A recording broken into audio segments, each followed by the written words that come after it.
What's up, my naysayers? It's Sadot the Gamer here. Welcome back to another episode of the Aftershow podcast, where we talk about all the latest things going on in the world of sweaty internet nerds.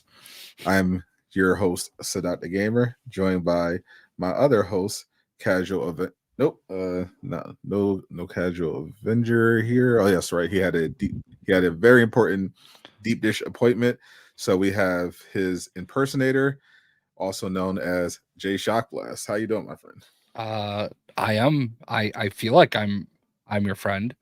But It's just for the show, Jay. in the future, I will make sure to clarify Yeah. with everyone. Make sure we are, in fact, friends. We're more like acquaintances slash colleagues, if you will, more like peer. I go as far as say peers. No, you've tried to sneak "I love yous" in when I closed the app. So Yeah, sure. Yeah, sure, Jay. That totally happened. But yeah, we are going to be talking about we might even talk about that subject in particular if it gets there. But we got a lot to talk about. A lot happened this week. This was NBA trade deadline week, so oof. we're gonna be talking about that a little bit later, only because I want to talk shit about the Celtics, and I'm gonna be a little bit of a hater. But in gaming news, we had Helldivers 2 drop this week. We had some Suicide Squad stuff pop up. Of course, we had the big Spider-Man 2 announcement, and we're going to go over all that, all of the stuff that's coming up. And of course, the big announcement, all the reports, all the leaks. Apparently, the console war may finally be coming to an end. We had a bunch of different reports about Xbox deciding to become more of a third-party publisher and put some of exclusives onto the PS5. So we're going to talk about all of that. The big announcement next week coming from Xbox officially. It's going to be fun, and we get into a little the MCU and all that good stuff. But first, what's up, chat? How you doing, everybody? We got Simple J and Triple Goat Marvel in the building. Appreciate y'all hanging out. Congratulations, Marvel, on being first.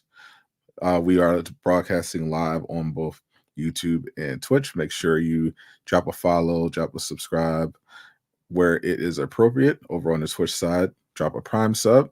They're free if you're an Amazon Prime member. That would be greatly appreciated. What's up, Divine Shine? And speaking of Xbox, we're also here on the YouTube side. It helps a lot if you smash that like button. It helps in the algorithms, if you will. And only takes a second. What's up, Capte? Last of Understanding just popped in. So I think the first thing I want to get out the way is the crybabies got their way. Spider-Man 2 officially dropped the highly anticipated, well, to some not anticipated at all. It's weird. The Spider-Man 2 community is very weird. So you had some people saying that the game is dead, no one cares about it. On the other hand, you have, you know, thousands and thousands of people who have been harassing everyone for the past since October about this damn New Game Plus update. And There are actually people that think they should have delayed the game because it didn't launch with New Game Plus. You're one of those people. No. Like honestly, if there's no trophies involved, I don't like the only reason I would play that game again is if I wanted to make like a video showing off like new suits they put out. Like I already have the platinum trophy. I have no reason to play that game again. Well, interesting that you mentioned that there are in fact new suits coming.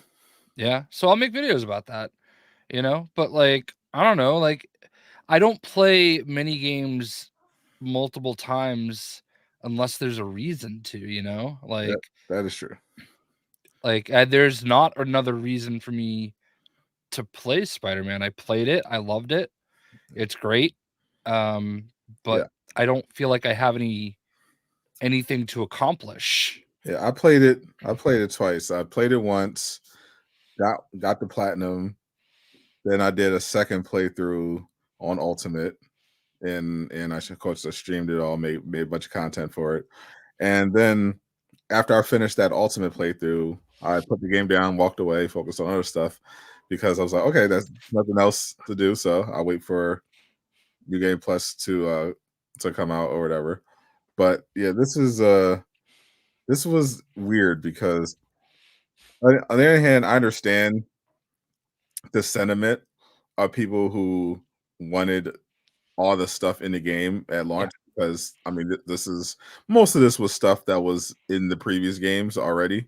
So it's understandable, they've been waiting The for first one didn't launch with New Game Plus. yeah, it launched it came a couple I think like a month later or so.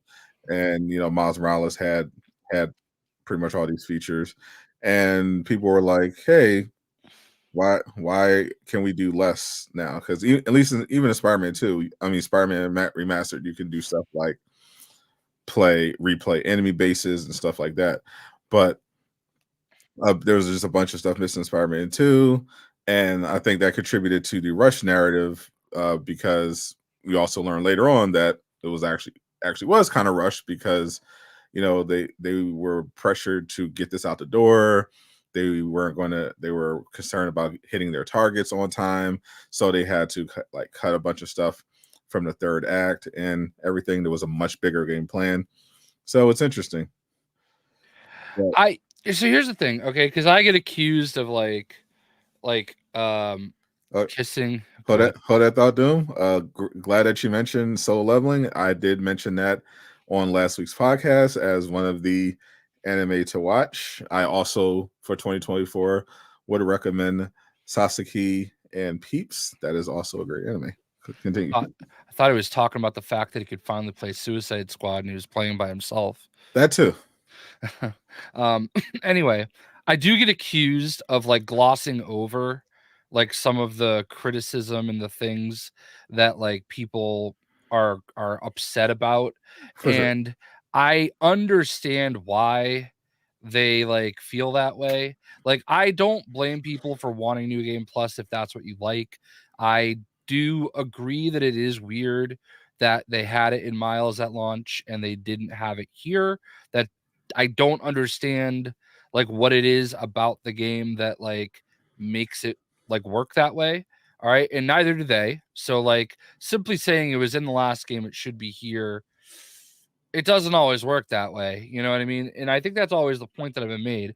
My issue has always been the way they go about handling it and the just the meltdowns of the whole Yeah. thing. You know what I mean? Yeah. I don't like that. Like, yeah, that's been I think the main issue that people like me have been getting on. Like they'll try to frame it as, oh, you just don't like criticism, but no, there's a difference between saying, hey, there's a bunch of features that really realistically should be in the game at launch. It's a AAA game. These are kind of expected and they should be there. It's the difference between that and spending every day replying to every tweet, New Game Plus win, where is it, where is it, where's that, where's it our New Game just Plus? feels like there's so many of those people and they come crawling out of like every corner of the internet anytime anyone tweets anything remotely supportive. Like I could tweet something to the sky, like just tweet it, not tag anybody, just myself, and then out of nowhere I have all these people that don't follow me like, oh, of course, defend the $1 million company. No, I'm defending the employees that work for them. I don't give a shit about the company, but I do care about the people that don't need to put up with your bullshit. Like, there's a difference. You know what I mean? Yeah, and I think some of these people just aren't capable of understanding, maybe because they have no home training. But it's not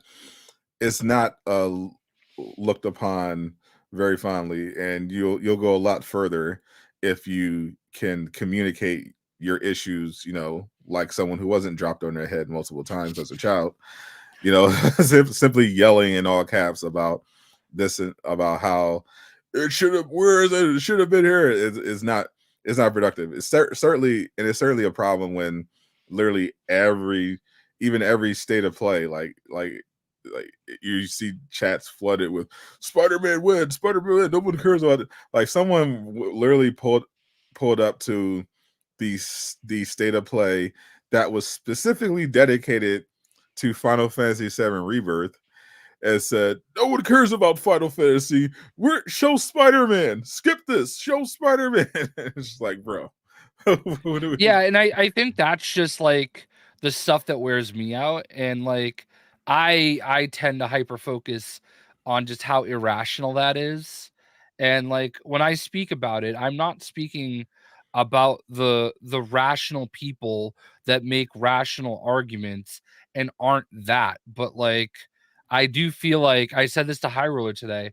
I feel like the Spider-Man and Batman video games have made me love the character and also hate the character Yeah. equally, you know? Just because like the game is great and it makes me appreciate it, but then you have to deal with the people that can't control their emotions.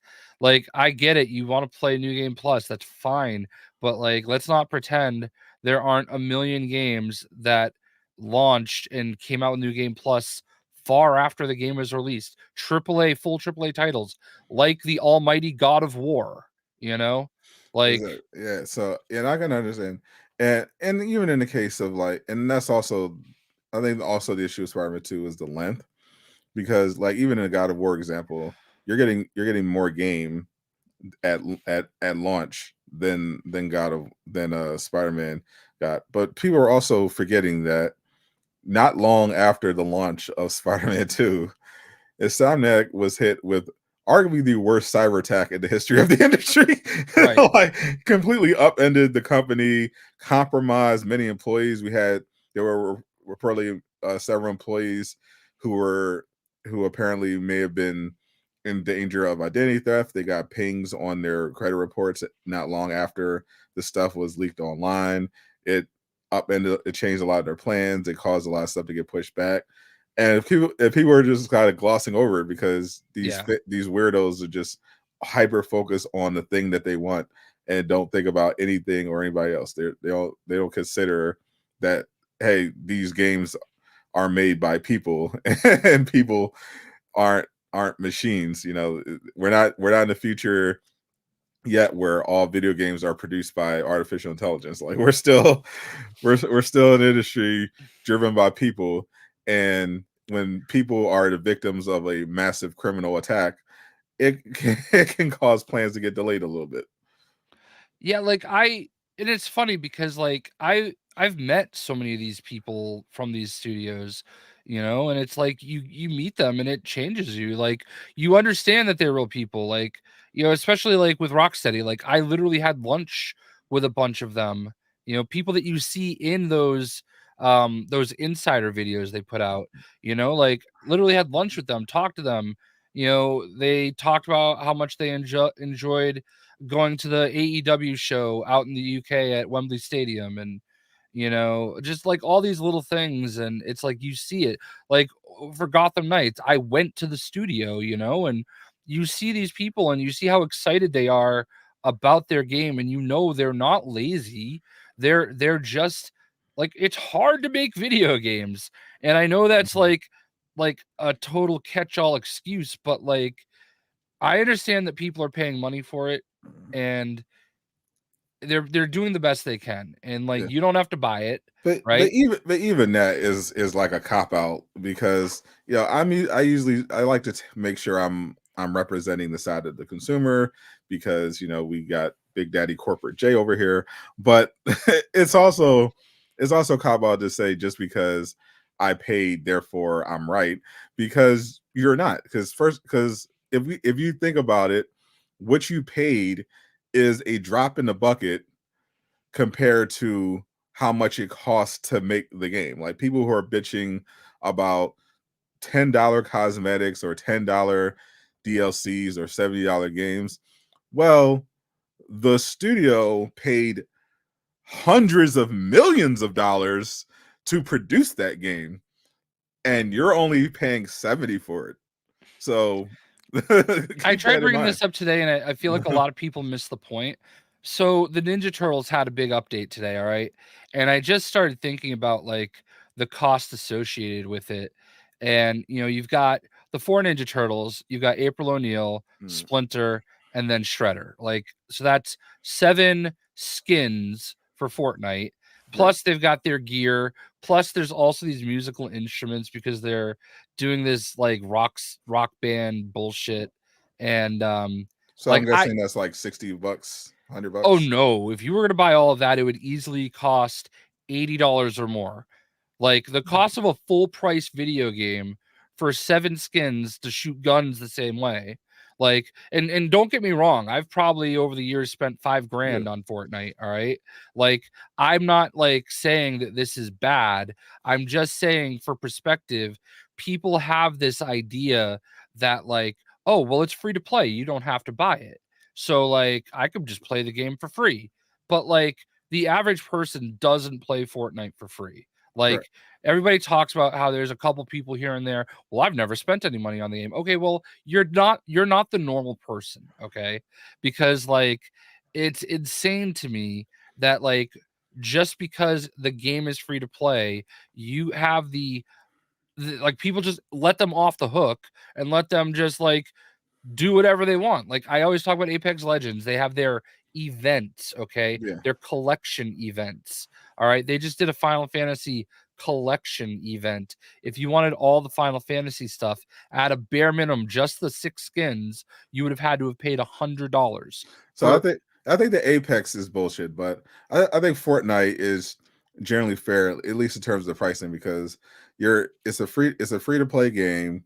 The skins are high quality. Yes. They come with different things. Like it's not just usually the skin. Like they'll have other stuff. Like for example, with the Dragon Ball Z crossover, it didn't just come with Goku. You could literally do a Kamehameha and destroy everyone. Sure, but So they were charging $6 for a freaking stick today for Splinter. of You know course, what I mean? of course, but then you also have to think about from their perspective. Okay, how many millions of dollars did they spend getting the license for No, TMT? and I understand, and TMT, and that's where I was getting to though. yeah, Like I'm not like saying they don't have the right to do that.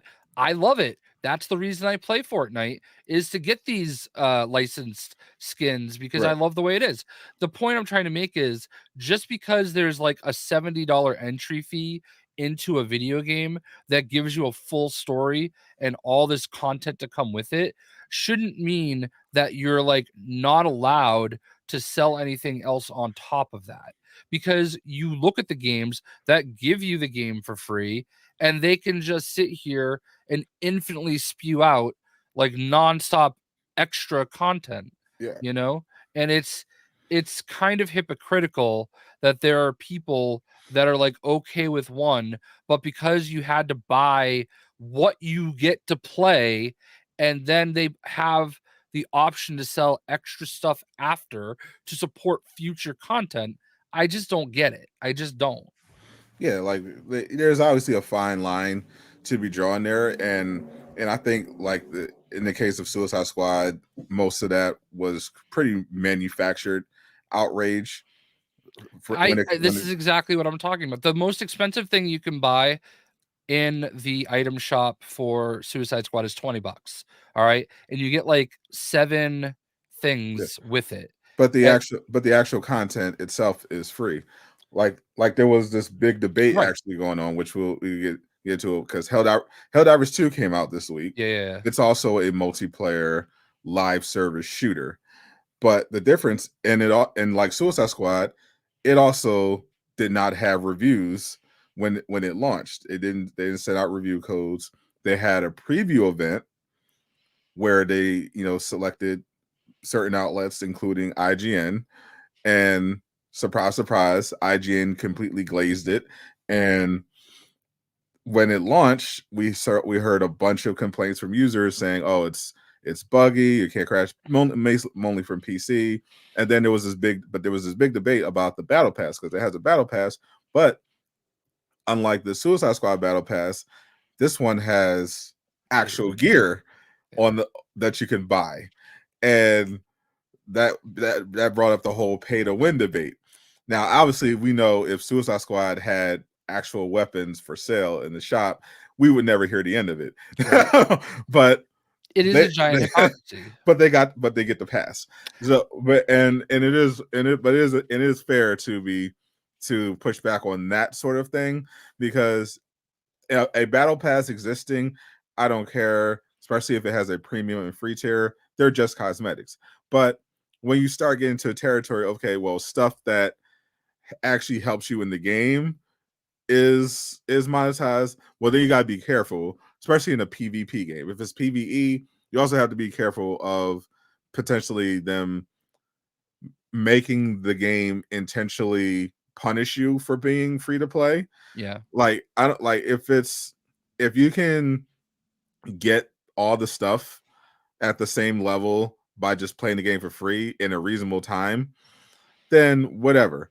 But if the game makes it so that you have to grind excessively long to get this stuff, or there's this stuff exclusive to the shop, well, that's obviously a big problem, especially in a multiplayer game, because they're literally now forcing you to pay money to progress your character in order to keep pace. This is essentially what NBA 2K does, except that's also a PvP game.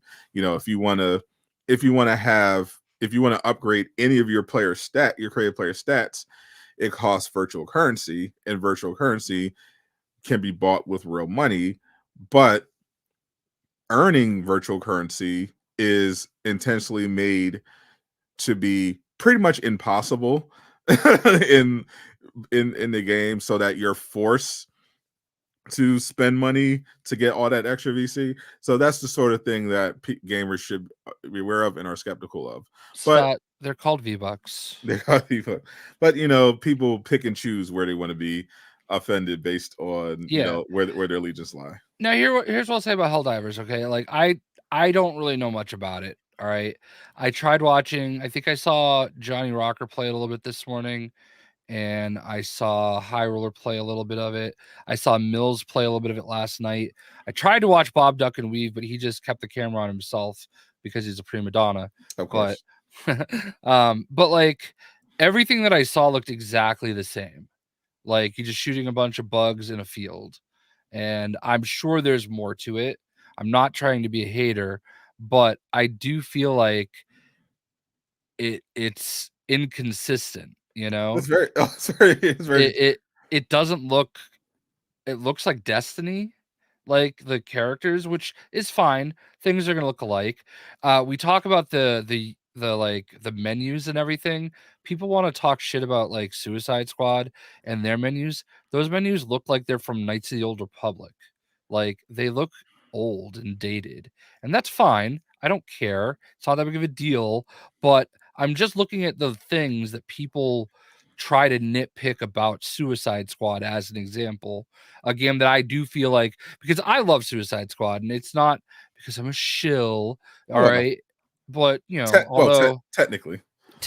well, I'm gonna get paid to make a promotional video, so I guess now we're part of that shill squad. But like honestly, yeah, but like that's not like my motivation. Of course. Um, you know, like I genuinely love the game. Like I woke up this morning, saw that Ninja Turtles like stuff, and realized, dang, I gotta like stream I gotta stream Fortnite. And then I said, no, I don't want to. I want to play Suicide Squad. Boom. Like there's been a while since I had a game like that that makes me like I like wake up and want to play it, you know? Say say and And yeah. like I just feel like people are being unfair to it for like there's definitely fair and valid criticism, and we certainly make it. You know, there are a lot of bugs that need to get fixed. You and I went through like a couple of high mastery tier levels that were just like we just were, it was unplayable at the end, and it sucks, and we want that to get fixed. Fucking Doom Killer, poor guy, couldn't even play the game for a week. And when you look through the community manager posted some of the things that they're working on and that they're aware of, and if you read through those comments, Doom is not alone. There are a bunch of people, and they do realize it now, and I guess they've fixed it for a number of people. But you know It Thank you, sucks. Jay, for throwing your weight around as I a WV shareholder. Yeah. Um, it's funny because like I don't like this. I don't like do things for praise. You know what I mean? I just wanted to help Doom because I thought I could. Right. You know, and I'm glad it worked out that way. I'm glad that I was able to like get in the right people's ears and get it, in the right place. But I think it would have got there eventually anyway. I just Yeah, whatever. That's not the point. you just grease the wheels. Yeah. So like I just feel like it sucks to watch this game not get the appreciation it deserves because there's people that are mad about what it's not, and then there's people like IGN who are fucking salty, and like it's very clear, like if you want to sit there and call us shills because we're fans of the game, they're whatever the grifters. They're grifting the game. All right. And actually it's worse than that because they're doing it because they were like they feel like they were wronged because they didn't get a review code. Like Yeah, but and I feel yeah, like that's disingenuous. it's extremely disingenuous, and the issue is that like we get it. Like there, this isn't the game everyone, and I think that's mainly what it is. I think it's driven primarily by Arkham fanboys who just latched on to the fact that nope, you're supposed to make this game, like, and deviating from that, no, you can't do it. Like Helldivers 1 to Helldivers 2, only thing they did which really change it is make it third person. So they're like, oh, that's fine. But from when you go from single player superhero games to multiplayer superhero game, nope, you can't do that. You're not allowed to do that. That's why I think it's been very clear. Even Paul Tassi danced around this in his review of Suicide Squad, where he noted how unusual it is for there to be like such a massive difference between the critic scores and the user scores, because this happens all the time when it comes to movies and shows. Like we very frequently will see like an audience score of 90 and a critic score of 60 and vice versa, depending on what it is. But that almost never happens with video games. Usually if a game has a very high critic score, it'll have a similarly high user score. But with Suicide Squad, it's the exact opposite. It's like right now it's like 59 on Metacritic, but it's at an 80%, it's at an 80 plus percent on Steam, 80 plus percent among Xbox players, 80 plus percent among PlayStation players.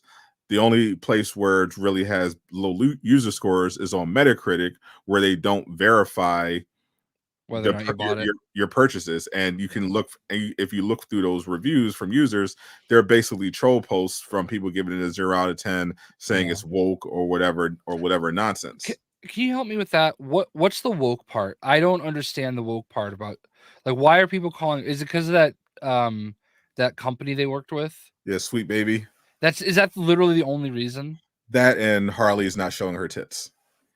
But like she does have like a version where like I know they're not like popping out, but like I don't know. If it's like if you compare her, like if you compare Arkham Asylum Harley to Suicide Squad Harley, that's where they're getting at. They even included a scene where she makes fun of that outfit. They when they're changing outfits for Task Force X for the first time, she sees that outfit in her locker and she's like, oh nope, not doing that.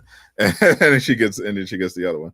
That's what that's what I mean. Like it is forced in this case. Like for Spider-Man, they were like, oh well, this one had, well, they got the gay side quest, and there's a deaf character, and Miles is black, and I hate that. But Suicide Squad, they're reaching, they're like, well, Deadshot's black now, and Harley's not showing her boobs, And like and first of all, the glasses are a recent thing. I'm supposed to wear them more than I do. I'm trying to get in the habit. I'm not used to it, and I really don't need them all the time. But anyway, but like normally I'm the type of person where like the Deadshot being black thing would bother me because I like characters to be traditional, but like nobody gave a shit about Deadshot. Okay, let's at be all. real. Nobody cared about Deadshot until he was like a joke part of Arkham. Like, what was it, City? He like Yeah. got trapped in a train car or something.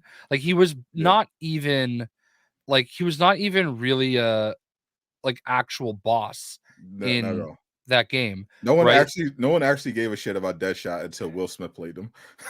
Yeah, and like, and I feel like this is one of the rare cases where I feel like they explained it in a good way that made sense. Like I feel like they explained that he's the original Deadshot, the real Deadshot. He tried to go away and retire. This guy made his name bad. I like the way that they explain that. Right. It doesn't feel like they just gave a black guy the costume and said, "All right, you're a Deadshot now." You know what I mean? And it feels like a lot of the times when you mantle somebody, and it's not just like it's whether like they're doing it with Sentry now, and there's a new Sentry and he's white. Like I don't get the point. Like if you're gonna like change the Sentry, like you're not even gonna like change him from being a white man. What's the point? You know? So like I just don't like if the story makes sense, like Falcon becoming Captain America, Sam Wilson, that made sense. You know, like just make it make sense. And I feel like with Deadshot, they did a really good job of that. And I love this version of Deadshot. I Yeah, he's great. actually can't picture him any other way. And he's You know what I not. mean? Yeah, the arc of Deadshot was a joke. So, You know, and literally, you trap him in a train car, like a trolley car. Like he's barely in the game, and like honestly, it was a legitimate joke. yeah, people were So literally begging up, like, "Oh, what? How does this make sense? He was so great, and Batman couldn't." I'm like, bro, who cared? He was ass. He was not a real I mean, Spider-Man. I know there was a version of Deadshot in Arrow, you know, but other than that, like he was not really a very well used character. He's not that powerful. Yeah, yeah, and I love the Suicide Squad's interpretation of it. He was great. He's great. I thought they did a great job of that. I think they generally did a great job with the characterization of other characters. Like I think the woke thing is definitely a reach in this case. There are definitely games that 100% pander and go over the top with that stuff, Right. but you have to really dig deep in Suicide Squad to get there. Like you're really reaching here Yeah. with that one. And I think mostly it's just an excuse because obviously the culture warriors need to keep grifting, so they got to find something new to post about all the time. And the Arkham fans were just looking for another reason to just hate on the game because at the end of the day, they're just mad that it's not another Batman simulator. Yeah, and I think we've said this over and over again. We would have rather probably anything other than a Suicide Squad game. You know, I That too. also That too. well, yeah. I also would have rathered another Arkham game. And there is some validity to the people that say, "Oh, it took them 9 years to put this Yeah. game out." This is the only part I would agree with. Like I think they're referencing the personal files of the new Lex Luthor. Someone was reading through those. Someone found them and was reading through those. It reads definitely like it makes it sound like Lex was like some blue haired San Francisco progressive on Twitter. It's definitely cringe, but you're not. But if you just play through the game, you're never going to see that. Yeah. It's definitely there's definitely that, but even that's like a reach. Like okay, his personal files are cringe, but the actual his portrayal in the actual story it's like it's Lex Luthor. Like they did a good job. And you know what? They probably could have kept pumping out Arkham games. You know, they put out 3 Arkham games in a in the time that it took them to put out Suicide Squad. So I mean, I don't know if that's reasonable, like, at this point. I don't know how hard they had to work to do that. I do feel like Suicide Squad is a little bit of a bigger game in a lot of ways than the Arkham games, especially Arkham Asylum. Oh, Um, for sure. Amazing games, some of my favorite games, and that's another thing that drives me nuts is, like, all these Arkham fanboys come at me, and you're, like, asking me to, like, pit one of my favorite games against one of my favorite games, and it's weird to me, like, it's like, I just don't get it. Like Especially I since a lot of them don't even like the Arkham game. some of the Arkham games. Well, that's another thing though. We see that with every game. Like a few years goes by, and all of a sudden everything changes. Now all of a sudden it's like, oh, maybe Ventures wasn't that bad, and now it's like, oh, maybe Gotham Knights wasn't that bad. Oh, Midnight Suns, wasn't that bad. But when we're in the moment, nobody would shut up about it.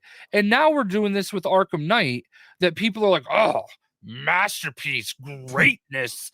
People shit all over that game when it came out. They hated that game. They hated it. Like, they literally talked, because I lived that. You know, like, they hated it. The Batmobile, like, it was just people bitching. Excuse me, I still have a cough. Constantly. Good thing we're across the internet. Yeah. No COVID. I just have a cough. Good. And if I have a cough drop, almost said suck on a cough drop. Nope. Didn't say it, just said I was gonna say it. Not the same thing. Believe it or not. That's the rule. I'll try to edit it too. Anyway. Yeah, I feel like I want to go back and find the exact quote that High Ruler said earlier, because it was so perfect. It was honestly the encapsulation of everything about the Spider-Man and Batman fan base. Here it is. It used to be fun poking at Spider-Man fans, but I feel like I can't walk the streets of Toronto knowing there's a Batman fan somewhere waiting for me. Like, and it's true. Like, these people are serious, and I just don't get it. Like I understand that you love Batman. I understand that you love those games. Maybe there's New Game Plus coming. I don't know. But whatever. Hoarder wants to know what you're sucking on. We needed Hall's strawberry. Normie. Strawberry though. Normie garbage. No, I strawberry is like my favorite like flavors. So of course it is. I love strawberry. No, but yeah, strawberry shortcake G Fuel. Caboose made a great point too. Like, he's basically was, because he's a veteran in the Arkham series. He remembers, he remembers vividly. He was like, yeah, you guys absolutely shit on me for liking Arkham Origins, and now you say it's great. You came at me for liking Arkham Knight, and now you say it's great. Is a fact. Like, as much as they glazed Arkham to take down Suicide Squad, when those games came out, they had nothing but negative things to say about it. They hated with Arkham Knight. They hated the Batmobile stuff. They didn't like the story. They were mad about the identity of the Arkham Knight because they feel like they were lied to. They hated Origins, and Spider-Man fans were like that too with Spider-Man PS4. Like, when that was announced, like, a lot of them had no idea who Insomniac was. Hated the suit. Hated the advanced suit. Said they were finding any reason they could to say the game was going to be bad. Oh, the puddle gate. Oh, the puddles. The game. Therefore, the game is going to be bad. The graphics are going to be terrible and all this stuff. They had all the reason in the world to hate, and then it becomes a hit, and all of a sudden, oh, it's a masterpiece. It's the greatest of all time. This is the best Spider-Man suit. It's just the revisionist history is what really just pisses me off. Like, because they can't be consistent, because then they never apologize for it. They just pretend nothing. Worse, they try to pretend that it never happened in the first place. They'll try to act like, oh no, we always loved these games. What do you mean? No, you didn't. We have the internet is forever. We have the receipts. We know what happened.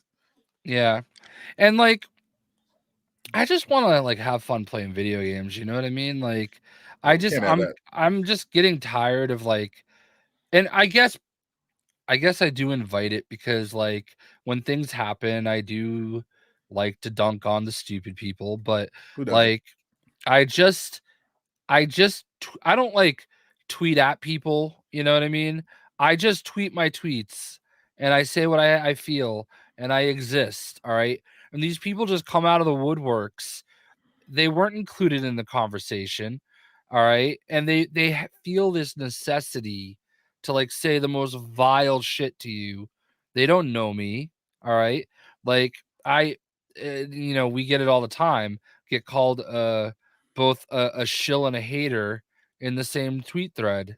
You know what I mean? Oh yeah, And okay. it's just like it's More so a show now. Like with Avengers, I got that more often. Like I would get like because there was still a lot of people who wanted to like Avengers wanted to succeed.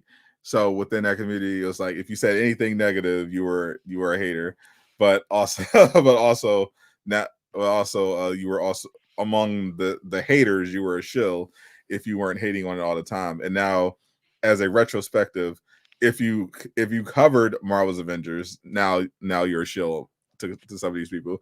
No matter, like someone was literally like a couple weeks ago was like, I remember you from Avengers. I know you were shilling for the game. I'm like, you don't remember me from Avengers. like, let's stop the cap. This was not the case. Those of us yeah. who touch grass up there. I hate the term shill because like it's so misused to begin with. Like you're trying to imply that we are getting paid. And like I just love that too. That all the people like, oh, you're getting paid by WB. No, no, none of these companies pay us to tweet nice things. Okay, that's not a thing. They might pay us to make a promotional video, Yeah. but that's it. Yeah, that's not the case. Like all the people that you see on Twitter that say things about a game, nice things about a game you don't like, they're not all being paid. That would bankrupt the studio if they did that. That's just not what's happening. It's a much simpler reality. People have different opinions than you. So many of them are more informed than you because they actually tend to play these games. They don't just listen to Luke Stevens and form their opinion. They actually go play some of these games for themselves and make up their own mind. It's a novel concept, but it does indeed happen. There are people who play Suicide Squad. It was like, I mean, a lot of people. We see the ratings from we see people who actually played it. They generally like the game. They're not saying it's a perfect game, but they saying it's very fun and they that it has room to get better, which is great. But most of the people who are hating on it literally never played it, have no intention of playing it, and are just agenda driven. And it's just weird because these are video games. Luke Stevens, personal friend of Rocksteady Devs. Like I got to read his full title. Yeah, I never had heard of this guy before, but like, are we going there now Oh, or we could absolutely go okay, there. okay? Because I mean, you saw my tweet. Like, Yeah. I just think it's like so phony and so cowardly to like get called out by somebody for like trying to like I don't know. I Yeah. he like glosses over like, oh, I didn't. It was like a flippant remark, I didn't really think anything of it. We've talked on Twitter before, and we were friendly. I didn't think it'd be that big of a deal. Like, no, man. Like, you got called the fuck out. All right, rightfully so. You cannot shit on a man's work and then like act like you're buddies. Like, Yeah. And as a also man, and also a couple interactions on Twitter that weren't negative. That does not make you a friend of the channel. Like yeah. if I'm making a video, I'll call like Lejeune a friend of the channel because Lejeune is a friend of the I've channel. had dinner with Lejeune. He's been a guest on my on my shows. He's commented on my actual YouTube and shared my stuff. Like we actually talk. We're not that would be a friend of the channel. I'll give you one. I would have no problem calling Cammy or Alan friends because to my face, they've called me a friend. Correct. Like, and even that sometimes feels weird because like it is a professional relationship at the same time. But like that's like that is different. But I would never call Andy Wong. Yeah. I wouldn't call Andy my friend, Or friend of the channel. Yes, like And I've we've had numerous good exactly interactions with Andy on Twitter. I would yeah never say Andy Wong, friend of the chat. Like, no. right right like like so like I feel like it's really crazy to like I wouldn't even call Aaron from the community manager from right Insomniac a friend of the channel, and he watches my videos. yeah like, like it's weird. Like, yeah yeah he did that on purpose. yeah like he did that to make it seem like they were cool and to like get some like, oh, look at me points, you know what I mean? So like I feel like when Dell calls him out like that, you can't lock down your tweet that should be a DM. Like if you lock down your tweet so only one person can respond to you, that should be a DM. That's one of two things. That I need to say something and I don't want to deal with the comments. Sometimes it's fair. In this case, it's being a coward because you know what you did was wrong and you know that what you're doing is slimy, trying to do the whole nice guy routine like, oh shucks, it was just a mistake. It was such a Yeah. flippant remark. I didn't even think anything of it. And I understand why you're upset, but like Yeah. For context, Luke Stevens is a popular content creator. He does live streams, he does a lot of commentary, and he has been basically grifting off of Suicide Squad for the past year. He reacted to the initial trailer, said, I don't like it, and since then he's been making videos basically dunking all over the game. And he's even admitted in one of those videos that he's only doing it because his people want to see it. So literally admitting that he's literally just doing it for the views. He doesn't like the game. He wasn't interested in the game. So he kept making videos about it. And that's fine, but the problem is that he would also intentionally try to paint it in as negative a light as possible while hiding anyone that's or dismissing anyone that had anything good to say. And he even specifically called out insulted, I would more accurately, JayShockblast, Lejeune, did you Caboose, say me Uncaged personally Games. or He didn't name names, but oh when he was talking about the Suicide Squad preview event, yeah. he was mentioning that the game, pretty much everyone hated the game. Like obviously he didn't mention the outlets who walked away with positive impressions. He only talked about IGN. But when it came to the content creators who were at that event who had good things to say about the game, he dismissed all of them as fanboys. And Yeah, I that's the got you. sort of slimy thing that we're kind of talking about here, because he'll play the nice guy, I'm just being constructive, I'm being objective, but on the other hand he does stuff like that. Like anyone who say anything good about the game is obviously just a fanboy. He'll play those games. Like he's not honest with himself. And in the case of Dell is a dev. He's worked on with a lot of big companies. He worked on Suicide Squad, and one of his at least 10 videos I think he's made so attacking Suicide Squad, he mentioned Dell in the video of him shitting on the game Dell worked on, and called him a friend of the channel. and then when Dell called him out on his obvious bullshit, he made a tweet saying, "Oh shucks, gee, I didn't mean anything by it," but he locked the tweet so only Dell could comment on it, instead of just DMing him about it and say, "Hey, you know what? My bad. I didn't mean anything by it." So that's why Dell called him out publicly on his obvious bullshit. Yeah, and that's the thing. Like you can't that could have been a DM, all right? And then he could have said, "Listen, I saw the tweet. We addressed it privately." Like, but no, he did it because he wanted that reaction. He wanted he wanted people to look at, oh, look at Lukey. Lukey's a nice guy. It was just a mistake. But yeah. Of course, that's what he was farming for. Otherwise, he definitely could have just DM'd him privately, like, "Hey, my bad. I didn't I didn't mean anything.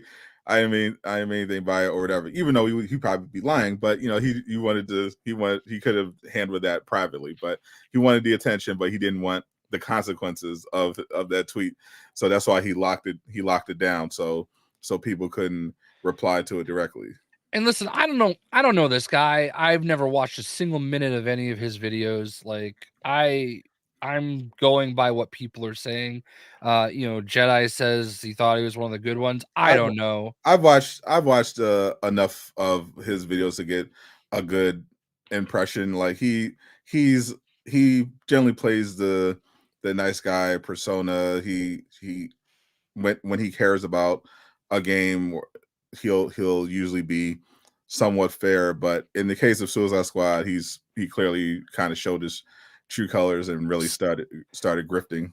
Somebody responded to one of my tweets and said, Luke makes a living running smear campaigns against games and devs. He previously got caught plagiarizing reviews, so he had to find a new avenue. I don't know anything about that. I don't know. Okay. I don't know anything about that. I just know he was definitely being slimy. I Yeah. definitely I thought like I've watched his videos before and I thought okay whatever. But yeah, as soon as he dismissed everyone who had anything remotely positive to say about Suicide Squad as fanboys, then I knew something was off. Like I knew okay. Yeah, you can't do that out of hand. You know what I mean? Like you can't just like hand wave it and say, "Oh, fanboys," because Yeah, like objectively, you know, I feel like we both have the game in the 7 to 8 range, which is fine, and it could be better. and that's Like not even. And also, that's not even. That's dismissing people like Uncaged who isn't like a big fan like from the beginning. Like right, he even expressed that he came into the expecting to not like it at all. And yeah, Caboose even had in his official review, he was like, "Hey, I'm a Arkham fan. I'm not necessarily a fan of this, but I'm willing to give it a try because I like Rocksteady." And he gave constructive criticism and he outlined how the game was disappointing, but according to Luke Stevens, because he didn't say, "Oh, it sucks," he's a fanboy. you know? and I could say as somebody that was there with Uncaged Games, like I know, and I'll say this actually about Gotham Knights too. I think I think he got invited to both events because of good relationships with WB and Yeah, being a popular content creator. I know that I had lunch with Uncage while we were waiting for Caboose to get there. And he was like, "Yeah, I don't know how I'm gonna feel about this for Gotham Knights." And I don't really know what to expect, but I'm just going in it with an open mind. So like I know for a fact that for Gotham Knights and Suicide Squad, they weren't games that were necessarily on his radar per se. And you know, he did go into it with an open mind. So I know for a fact whatever he has to say about it is real. yeah, Like because he, because he mainly plays fighting games, right? right. Yeah, like he plays everything, but yeah, he does. He's definitely known for the fighting games Yeah, and those type of games. So I just feel like you can't hand wave people just because they like something. You know, unless there you're are unless you're a grifter. yeah, like I just feel like that's just you're the exact opposite of what you're criticizing. Like you're no different. You're just the other end of the other side of the coin. Yeah, exactly. So like of what you're accusing you know so I just and I feel like that's just like we've gotten to this point where everything has just become so extreme. And I know it's because like I feel like lately I have also, I will say, um I don't remember which tweet it was that I quote tweeted. It was I think I actually saw you quote tweet it. It was something about Suicide Squad. Oh, it was that Opera GX one. Yeah, Where like it was a completely like Dell had already shredded. Like it wasn't even original. I think IGN tried to do that where they had the over optimized Arkham mm, PC version with all the mods and everything. And he like shredded. It was the exact same picture. So it wasn't even an original tweet. But like I quote tweeted it and was like, it was so bogus, right? And like I definitely I definitely did it to be to like for the views, for the clicks. Of course. You know, Gotta, but like I get came at those. it. Gotta get those 5 Elon bucks. Yeah, so like I definitely it was toxic positivity. I have decided lately that like for all these people that are just being toxically negative, that I'm going to answer it with toxic positivity. And I'm enjoying it. I agree. I would say shout out to Michael Dykes, appreciate you. I would say Suicide Squad is not that hard unless you're playing like the incursions, the end game stuff. You Yeah, know, once you start climbing those mastery levels, then it gets kind of silly. It's very hectic. It's a lot going on. You got to have pretty good reflexes. So, yeah, there is a lot of movement, you know. Yeah, I am. But like I'm just over it, you know. Like I just have all these freaking weirdos that come after me and everything. Like it's weird. Like I can tell. I've said this before. I can tell when one of my tweets gets like posted in someone's Discord when they like all start coming at you at once, and it's all people that don't follow you, that don't follow anyone you know, that aren't followed by anyone you know. There's no reason for them to interact with you. They've got all the numbers after their name. They've got like 3 followers and they follow 20 people. they've got Nobody you know. no profile pic or anime PFP. Yeah, like you know those people, they're just hiding on some alt account.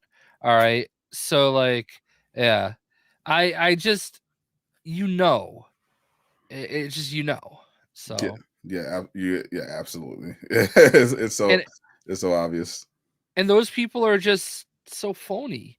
And I've just gotten to the point where like I don't care anymore. Like y'all I have been like I've been just hiding people from the replies. Like, because I know you can still see the hidden replies, like, oh, this reply was hidden. I just do it because it's funny to me. Like, and then like I'm just like blocking people. Like, I'm like, oh, I don't like your comment. You're gone. You're weird.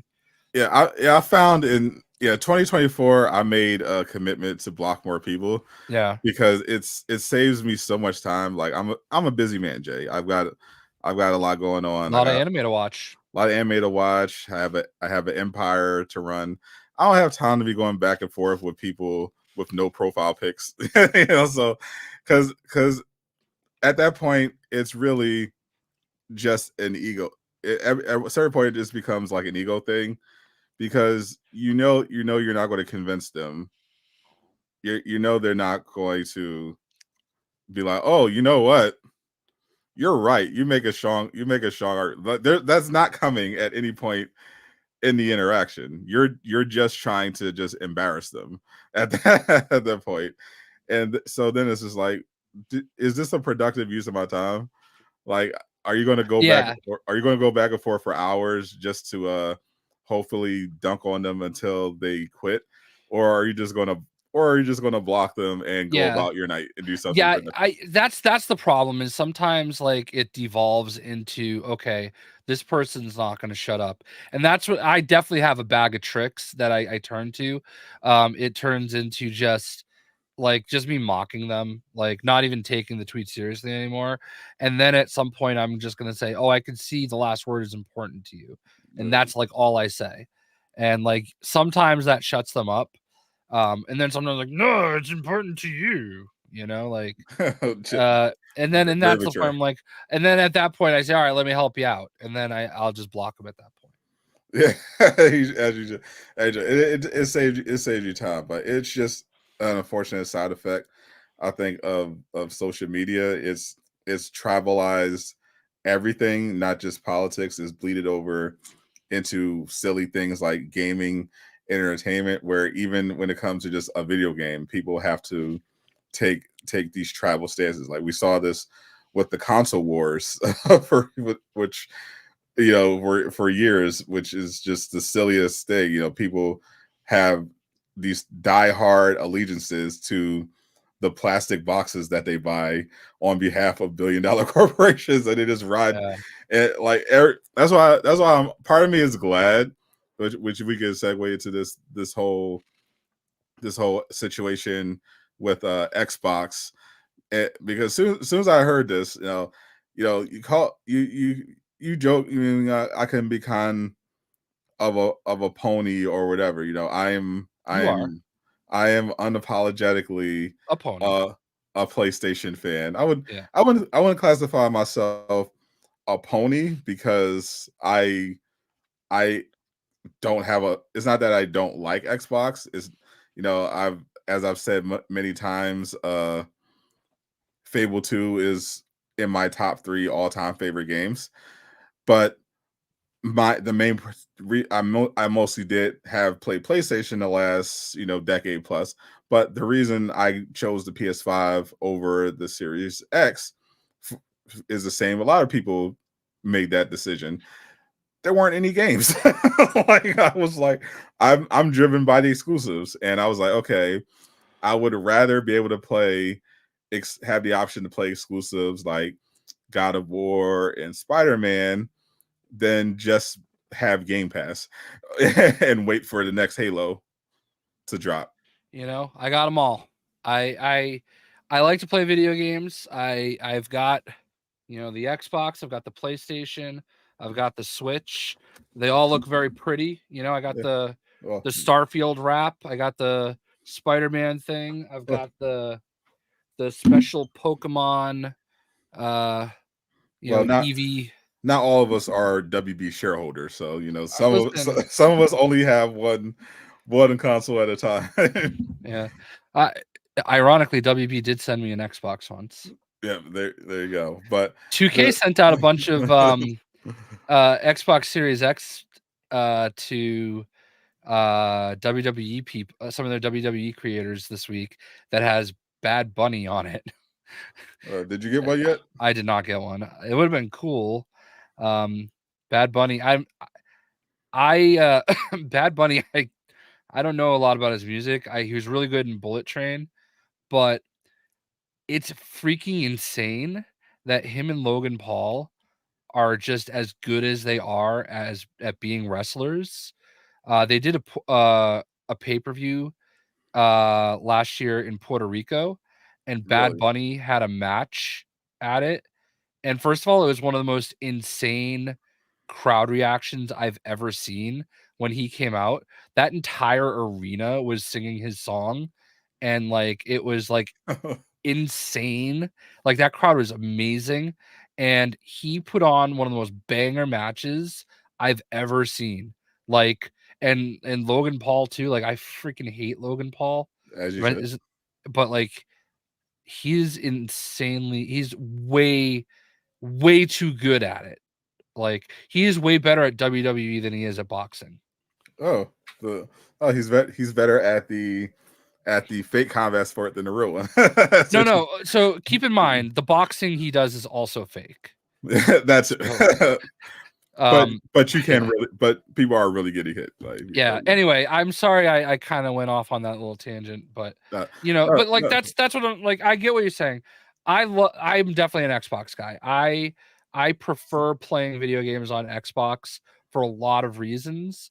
A lot of them are content creator reasons that nobody would ever run into unless you're a content creator. True. Like there are things that drive me insane about PlayStation. I hated PlayStation 3. Like hated it.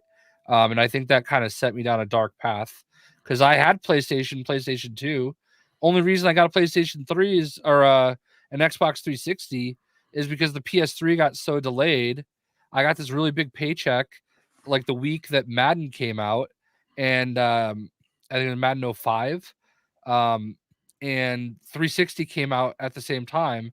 So I was like, what do I want to do? Do I want to get a 360 and get the 360 version of Madden? And that's what I did. And the rest is history. I just Yeah. like playing on Xbox, but And I he like became PlayStation. and he became an Xbox, but but yeah, Yeah, but the Xbox. did you expect me to have the take that I had? Thanks, Falcon. But no, seriously. So my take immediately was good.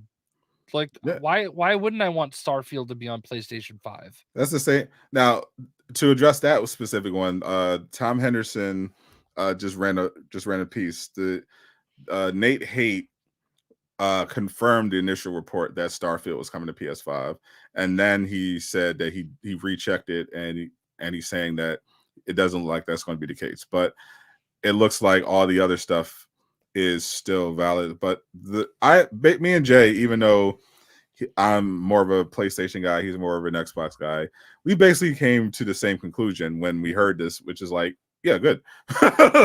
Like my first thought was, oh, good. All these Xbox can shut the hell up finally. And it's over. Like, and they were fighting for their lives. There were a lot of people like media. that. But I think the only time that you and I ever clash is that you hand wave the ponies. Like, you're like, that's not a thing. And it is. The let's not pretend the PlayStation Defense Force isn't a thing. It's not like it's easier now to like hand wave it than it was during the Xbox One PS4 days when things were a little bit closer. Yeah, but that's what I'm talking about the now, and just in my experience, like I literally there's still there's always going to be that, but in my personal experience, and I get thousands of comments a month. I almost exclusively get nonsense from Xbox players. That's because you're a pony. But I also you make pony comments. But even when I criticize PlayStation, I don't get people in a bunch of people in the chat saying, "Oh, wait a minute, no, you can't say that." They'd be like, "Yeah, you're right." And then we move on. But if I say anything about Xbox, I'm going to get at least a couple of people like, "Oh, here we go, the ponies." It's little brother syndrome for a lot of those guys. It's 100% little brothers. Like, there's a lot. You got to admit, there is a lot of projection and a lot of that going on, because you literally PlayStations can just exist, and you'll just have Xbox players to come out of the blue like, oh, what are ponies going to do now? I'm just like, bro, come on. But I feel like you see it more because like you're looking for it. I feel like I see. I'm not even looking for it. Like, I literally get harassed weekly by Xbox players doing nothing to like even I've seen the way that you taunt them though, because it's fun. They're stupid. But you just admitted it. Now you see why they come to you. But that proves my point. It's them. It's not me. Oh, it's not me poking the bear. No, I don't poke the bear. The bear breaks into my tent and starts throwing shit on the floor, and then I punch it in the face. That's what the situation is. Like, even on Xbox videos, like, I made a video talking about Indiana Jones and how I just gave a news update on the gameplay, talked about how it looked interesting. I'd be willing to even potentially buy an Xbox because I think it looks cool, and I still had Xbox players hating on me. like they're weird. It's 100% them. There's definitely people. There are definitely PlayStation fanboys who can definitely be insufferable, but at least during the PS5 generation, it has mostly been Xbox that have been driving the console war nonsense, and that's why I was finally glad when those rumors started coming out that finally this is over, because I think it also makes sense, because I mean, they made comments to this in the past, like, we're not going to Starfield. I think they made this comment about Starfield. Phil Spencer did, like, we're not going to convince Starfield's not going to convince everyone to throw away their PlayStations and get an Xbox. Like so it actually does make sense for them to get more into third-party publishing, because that seems to be where it is. They just have not been able to, for a reason, get that market share. Like, Nintendo has their lane. They're the multiplayer handheld party game. Everyone's just all about that Nintendo. And when it comes to games, particularly single player games, people go to PlayStation, they buy the PlayStation console. That is their primary choice, and that's just how it's been. So on one hand, I'm glad that if this is indeed the case, we'll learn more, because they're doing a big address this week to kind of talk about what they're actually going to do. But my only concern, and I'm glad they're still making consoles. My only concern would be a potential monopoly situation, because I don't want it to be a situation, and I've said this before to the Xbox who try to raid my chat when they're getting on their console war nonsense. I want there to be competition. I ideally want Xbox to be putting out a system that a lot of people want to switch to, or a lot of people want to pick up. I want them to have great games, because it's important to have competition. I don't want a situation where either Xbox or PlayStation are the only console game in town, because as we've seen throughout history, when you have a monopoly, that's when everyone else gets screwed. Like we've seen this. I've mentioned this before. We've seen this with NBA 2K. They have a monopoly on the simulation basketball market. There is no other basketball simulation game. If you want to play a basketball simulation game, you have to go through 2K. NBA Live got run out of town. So because of that, there's no pressure to innovate every year. There's no pressure to make sure the customers are happy. You only have to do the bare minimum to make sure that you have enough people coming back to keep the profits rolling in. You don't anything else doesn't really matter, because you don't have any competition to push you to do better. That's what I don't want to happen with the Xbox PlayStation. And we've already seen where that competition has come in handy, because PlayStation, let's not forget, if it weren't for Xbox, we would not have crossplay. Like, they pushed for that, and PlayStation still doesn't want to do it. So, like, there's that. I completely agree with you. And Xbox made a decision that they want to be everywhere, and it makes sense for them to put some of these games that have already always been multi-platform studios to have their games be on PlayStation, because they're going to have to do it pretty much for Call of Duty anyway. Like that's going to be happening. They're going to obviously, they didn't spend all that money on Call of Duty to like take out, like, will people buy an Xbox to play Call of Duty? Yes. Okay.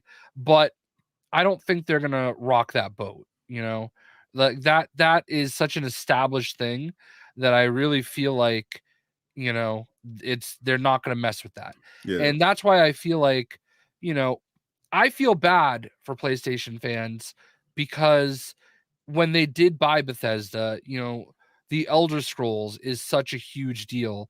The idea that the Elder Scrolls 6 finally comes out and it's not on PlayStation, like, not everybody has the ability to go buy, both consoles. Like, or a gaming PC. Right. So, like, I want, like, and I feel the same way, like Blab says this, can you imagine Spider-Man on Xbox? First of all, PlayStation isn't going to do that. But, like, there was a time when Spider-Man was on Xbox all the time. My brother just got 6 games. First of all those, like, Friend or Foe and Web of Shadows, all those games. I don't know if you know, but, like, because of the Insomniac Spider-Man games, those games are like $60 games still, like used. My brother got like 6 of them for $200, and that was a good price. Like, and Xbox could have had an Insomniac Spider-Man game. Yeah, like there was that phase of Xbox where, like, Xbox 360, it was like there was a time where they had passed PlayStation. Like, and then it was just like this for a long time. And then there was that disastrous E3 press conference when they announced the Xbox One, and like they went before PlayStation, and they did the always online, and PlayStation pivoted like on the fly and said, "Ooh, that sucked. They hated that. We're not doing that." You know? So, and then Xbox eventually had to. But like, who is it? Like Maddox, whoever was running Xbox at the time, like, it was just fail after fail after fail with that guy. And it was like that era of Xbox, they really like fucked themselves over for the next decade. Like that was their downfall, that single press conference. And Phil came in, and let's be real, Phil Spencer is great for gaming. Like Phil Spencer has done really great things with Xbox. I think that even the biggest of PlayStation fan has respect for it, because I do feel like he respects PlayStation and he appreciates what they bring to the table. So I'm not really surprised by this. I mean, yeah, I understand where people are coming from when they say, well, what's the point of having my Xbox if the games are just going to be on PlayStation anyway? Well, because you like the Xbox. I like the ecosystem. Yeah. I love the controller. I hate the fact that if I plug a headset into my PlayStation controller, it mutes the HDMI out. Like little things that probably don't affect most people, but they affect me. Like, you know, I just it's And, crazy, you know? and also, it's not like every Xbox game Yeah. is going to be on PlayStation as well. We don't even know the full scope of this. To be fair, that game is epic, and like that game had no business being as good as it was. And here's the thing. I don't have a problem with platform exclusives. I think that's fine. I think it's actually essential to have console exclusive, especially for smaller studios. Like I'm perfectly fine with that. Yeah, PlayStation has no obligation to make a bunch of I games. Xbox Yeah. is primarily the main reason they're pivoting to this at all is money. Like Yeah. let's keep it all the way honest. This is not out of like this overarching love of gaming. It's like, okay, well, we're not system sellers. We need to make more. We want to make more money, so we're going to make this pivot to have some of our games be more accessible by tapping into the PlayStation market. That's what it's coming down to. Sony's not going to do that because they don't have to do that. Like people are going to buy PlayStations to play Spider-Man. They're going to buy PlayStations to play Wolverine. It's crazy to me though, because PlayStation as a company, like, or Sony as a company, like PlayStation is one of their only profitable Yeah, divisions, you yeah, know? that's pretty much what the carries. So PlayStation. you would think that they would actually want to get as much money as they could out of these things. Well, And that's why they've been going into. That's why they're finally getting into the PC market. yeah, and I will say this. I agree with you that PlayStation has no, like, they don't owe it to anybody to make their games multi-platform. I agree with that.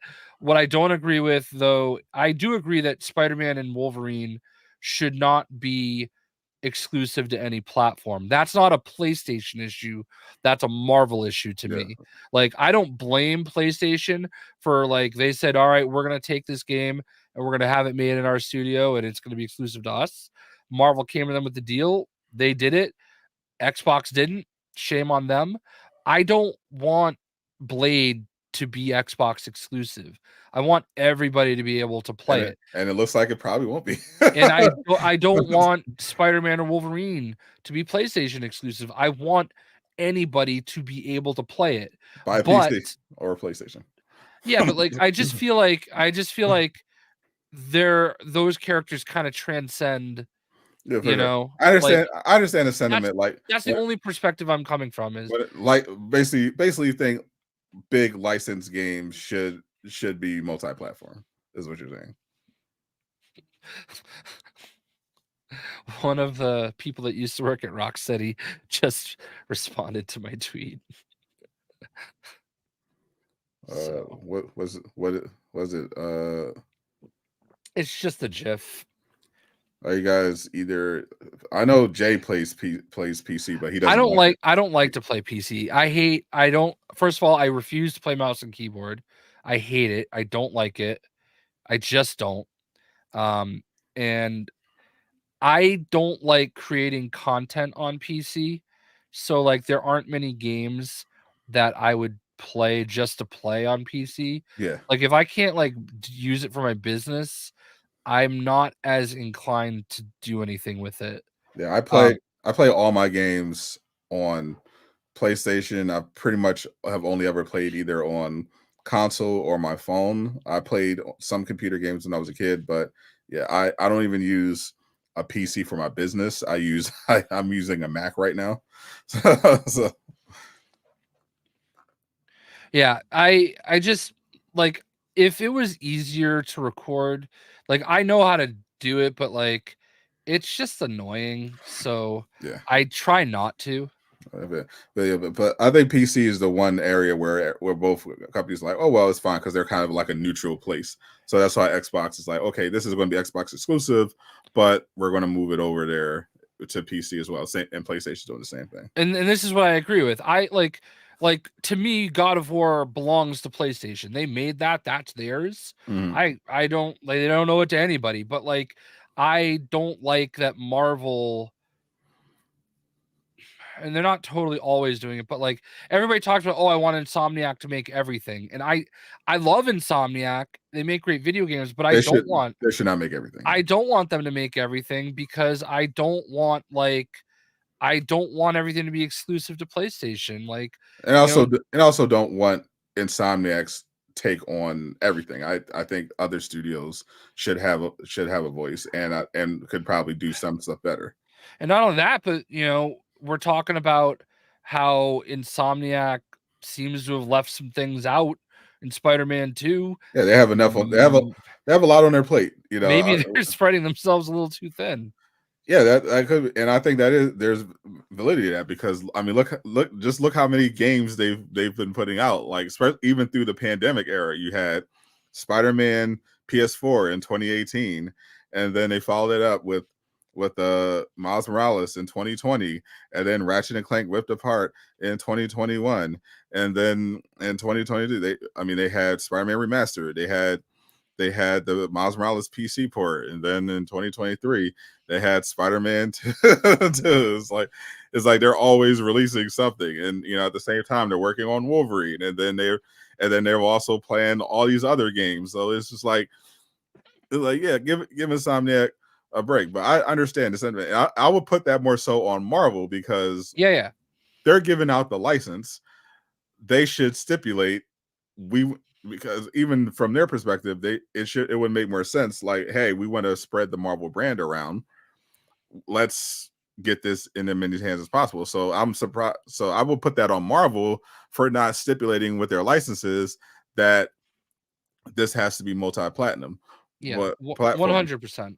And not only that, but like I always it's such a little thing, but I'm just always so bugged.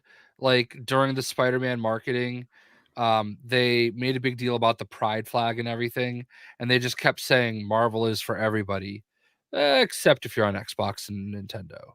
Yeah. Like that always just irked me. Like I understand the sentiment, what they were trying to say, but you can't say that and then lock it out for like. I mean, to be fair, you're getting Blade, you're getting Iron Man and Black Panther.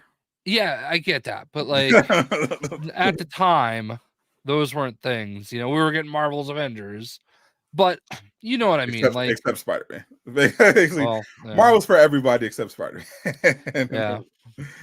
Well, I also can't believe that we're at a point where there are still people that think that Sony owns Spider-Man, but I digress. It makes sense to me because people don't read.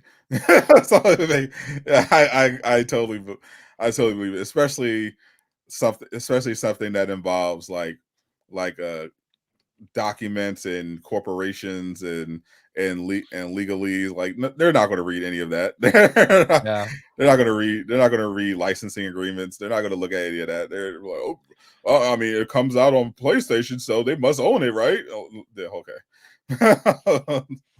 Like, that's not how that works. But yeah, I can agree to a degree. I ideally, I think it would be great if Marvel and DC doesn't seem to do this, but I think it would be a good idea if all the Marvel games were available for all platforms, for sure, ideally. Yeah.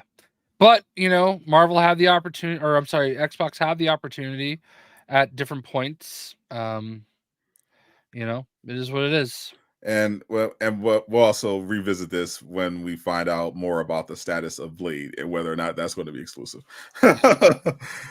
But it sounds like that's probably going to be like the thing that a lot of these rumored games going to Xbox had in common was that they were like under ZeniMax / Bethesda, and there was some tension there about compensation from Xbox in terms of their reporting. Like they were supposed to get bonuses for being on that platform that apparently have not materialized, and Xbox is not reporting. You know, that is that old trick. Like, hey, yeah, we're going to give you that bonus, but you know, you're going to have to trust us when we tell you that the bonus isn't there because we're not going to show you the data. To one of those situations. So maybe we're going to see that, but you know, I think when it comes down to it, we're going to see like more of a selective thing. Like certain stuff is like Hi-Fi Rush, Sea of Thieves. I feel like those are definitely going to get Nintendo Switch and PS5 ports because that just makes sense. Starfield. I think actually Starfield eventually will get the PS5. Like I think that makes sense. I think but I think overall they're going to still have some exclusives. I think they're going to do like day in day out stuff.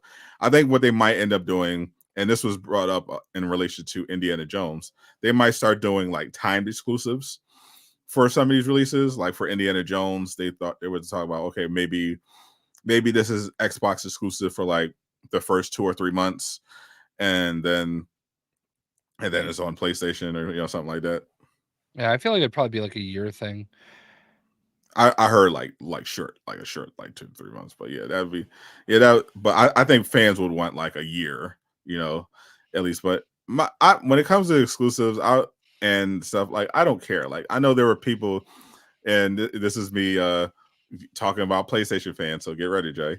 Oh boy. There was a period when Insomniac announced for the first time that Spider-Man was coming to PC. This was right when Sony started their PC initiative to get into the PC market. And they announced, hey, Spider-Man PS4 is coming to PC. Spider-Man is going to be Spider-Man Remastered. We're dropping it on PC. And I saw some Sony ponies throwing a tantrum on social media like, what? And this is literally like 5 years. Almost, this is literally like 3 years, I think, after Spider-Man PS4 came out. It's like, but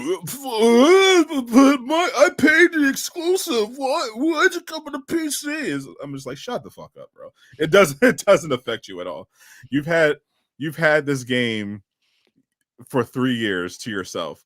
Like, why do you care that PC players are going to be able to play it too? They're not. PC isn't even your direct competitor. It's not like Right. they're not putting on Xbox. It's literally going on PC. They're not even a direct console competitor to Sony. It's not affecting you in any way. You're still it's not like it's not like they did a simultaneous release, which affected the optimization. And because in those cases, it's usually PC players that get screwed in that deal anyway. Like we're seeing where Helldivers, like usually when it comes to those simultaneous releases, the PS5 version is fine, the console versions are fine, the PC version is optimized to shit. But with Spider-Man, it's like, okay, it's been several years since Spider-Man PS4 came out, and we're announcing that we're putting it on PC, and a bunch of people threw tantrums like, "Oh, this is terrible! I'm selling my PlayStation. Oh, this is your work."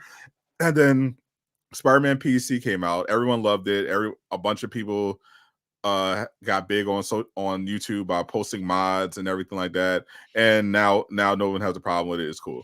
But that's the cycle of these gamers. They overreact. They bitch and whine without knowing what they're talking about. And then when they realize, oh, they were wrong, they just move on like nothing happened.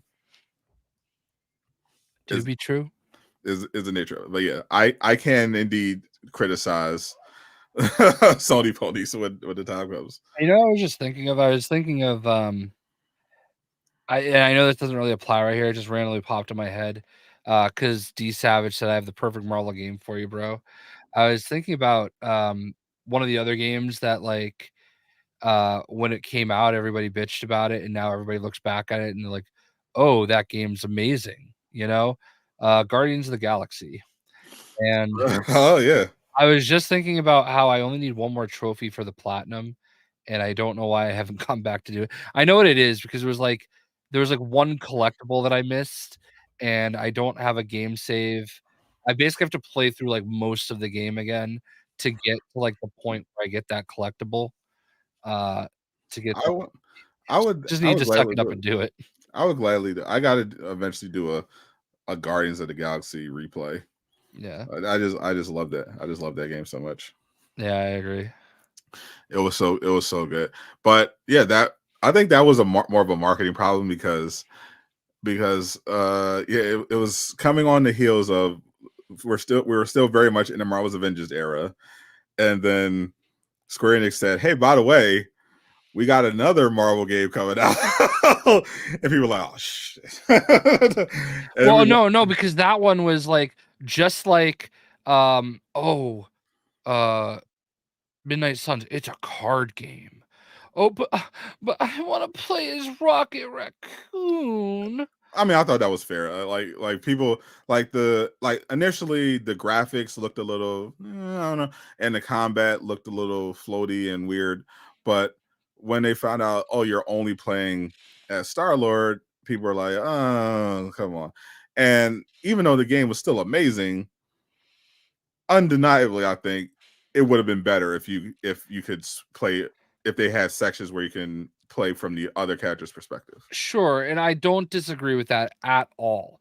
But it goes back to this new mindset that everything has to be 100% in my vision of what I think it Exactly. should be, or else it's dog water, Like, Yeah. or else screw that game. I'm not playing it if I can't have it exactly the Yeah. way I want to. I didn't think that was disqualifying. I just personally wasn't interested because I think because I looked at the gameplay and I was like, I don't know, but High Ruler convinced me to try it and I liked it. And the gameplay was better than I thought. Still wasn't that great compared at least compared to the story and everything like that. That's what really took it for me. Like there was some aspects to it. Like I liked how they handled you being able to use other guardians in combat. I thought the enemy designs were good. The level designs were fantastic.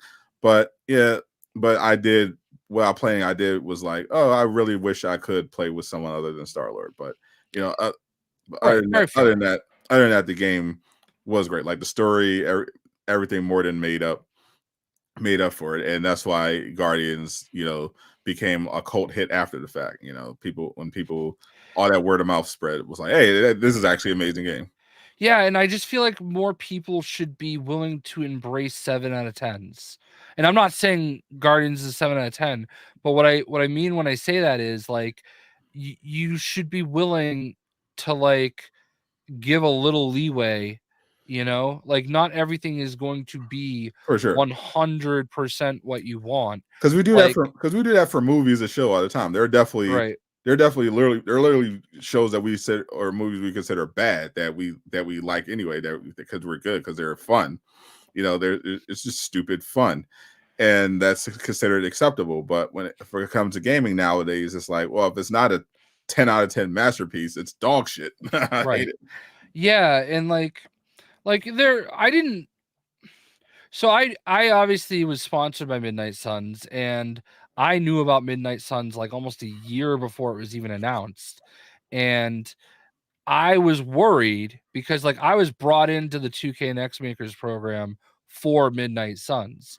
And Cammy, like we had like a conference call about it, and she showed me like this slideshow about it, and I'm like, oh, I was really bad at XCOM, but I really want this opportunity. It's a Marvel game. So like I was gonna give it a try no matter what, because I love Marvel. I want to play the games. Um and it came out so good. And like I feel like you were very skeptical about that one too. And then you played it and like it just Yeah, clicked. yeah, because when I heard the concept for the initial report I heard about it was just about the setup, and there was no mention about it being turn based or anything like that yet. but I heard about the setup, and I immediately thought of like a better X-Men Destiny. And I was like, oh man, a Marvel RPG where you're just one character and you're exploring and there's a hub and you're having these adventures. Oh, that's great. Oh, that sounds amazing. Because I was thinking about it like, oh, and it's going to be third person action. And then when they said, then High Ruler again, this time he did the reverse. He, instead of convincing me, oh yeah, he made me more skeptical. I was like, oh wait, it's a turn based strategy. I was like, it's like, I And don't know. I get that, you know what I mean? But like, it's just the people. Oh, it's a card game. It is, but it's not. It's And just it a different way to play, and like, and it is great. It was great. Like I actually love the combat. I actually love the combat. I think more so than the story. And I thought the story was decent. But after playing Baldur's Gate 3, I think the story. I think I understand kind of why Midnight Suns didn't catch on because yeah, maybe the hardcore XCommers maybe didn't weren't like super into the combat compared to the other games because they did make it more accessible. But I thought it was still good and still could offer a challenge. But the story and let's be honest, the graphics in the Abbey were not as good as they could have been. And after playing Baldur's Gate 3 and seeing like how huge and expansive that story was, I was like, they definitely could have did better here and going all the way. Even if you kept the turn-based, strategy mechanics, they could have did much more with the story because it's Marvel. It's a Marvel story. They could have did much more with it than they did, and I think that also held it back. But I thought ultimately it was still a great game, one of the best Marvel games that best superhero games I played overall. yeah, like it was my game of the year. Like not because I shilled it, but because like I genuinely loved it, and I did feel like I was kind of a part of it too in a lot of ways. But still, like it was, it just annoys me that people are like so, and I guess it's their right. It's your money, pay, spend it how you want to, Of course, but you're just missing things by like writing it off because like one aspect of it isn't exactly what you want. Like and then like it's not enough to just say, oh, it's not for me, I'm not going to play it. You just like, they shit on it excessively. And I think of a game like Elden Ring, right? Like that game looks like the type of game I would want to play, but I don't like the idea of Soulsborne. I don't like the right. idea of like being punishing and being like hard for the sake of being hard. Like I'm not usually into that, even though I did do Mastery 41 solo with my level 18 Captain Boomerang on an incursion. Very proud of myself. Um, um, Level 40, noob. I mean, I couldn't go any higher. It's the highest I could go. Noob. But Skills. anyway, I don't shit on Elden Ring, like I don't talk about it. Like people love that game. I don't get it, but like I never talk about Elden Ring, and that's like, why can't more people just be like that? Oh, not for me, Glad you enjoy it. Yeah, that's pretty much how like I looked at it. I looked at Elden Ring and was like, yeah, I don't know. I don't know about this. Combat looks a little stiff and maybe not my style. And I tried like some of the Souls War stuff. I tried Lords of the Fallen. I played the Lies of P demo. And it's like, yeah, I just personally like the more fluid, dynamic combat rather than the stiff, souls inspired stuff. It's just more my speed. It's more interesting. But I'm not going to sit in go to an Elden Ring player stream and say, "Oh, this game's garbage. Oh, you play this garbage game," like all these weirdos will do. Yeah, exactly. And I feel like that's just the difference. And I can't relate to it. And that's one of the reasons why I kind of double down sometimes, and like I will go out of my way to defend the stuff that I like, like it's not because I like, nobody at Insomniac gives a shit about me, okay? Like, well, but actually, yeah, you're right. But like I defend Spider-Man. It's funny, like Spider-Man's so weird because like I feel like just as many people like bitch at me for my Spider-Man takes as like bitch at me for being like a shill. Like that's the one that the most I'm a hater and a shill. Like like there is no in between, you know? For sure. And you didn't even get any special shield treatment from Sony for No, and Spider-Man. that's the thing. And I know I'm never going to. Never They say know never. well, they know I have an Xbox hoodie, so Oh well. You think that's what it is? yeah. They're discriminating against you I yeah. because you're an X because they think you're an X bot. I think eventually they'll let you in. But yeah, it is weird. There is when you see these Spider-Man communities, it's like on the one hand you have these mouth breathers who are just like, oh my god, this is the best. I need this. I need and they harassing him every day at New Game Plus. Then on the other hand, you're like, you have these others window lickers that are just like, oh, who cares? It's mid anyway. Spider mid. It's woke. It's woke. So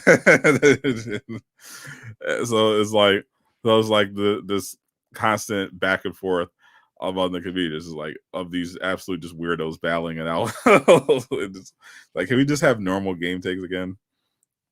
Especially with Insomniac, like Insomniac, the people who turned on I admire Insomniac not just because of how long they've been making great games, but how much they just absolute nonsense they have to deal with from fake gamers and fake fans who act like they've been wronged personally somehow if they don't get everything exactly how they want it. Like, oh, Eddie Brock wasn't Venom. Insomniac's the worst studio.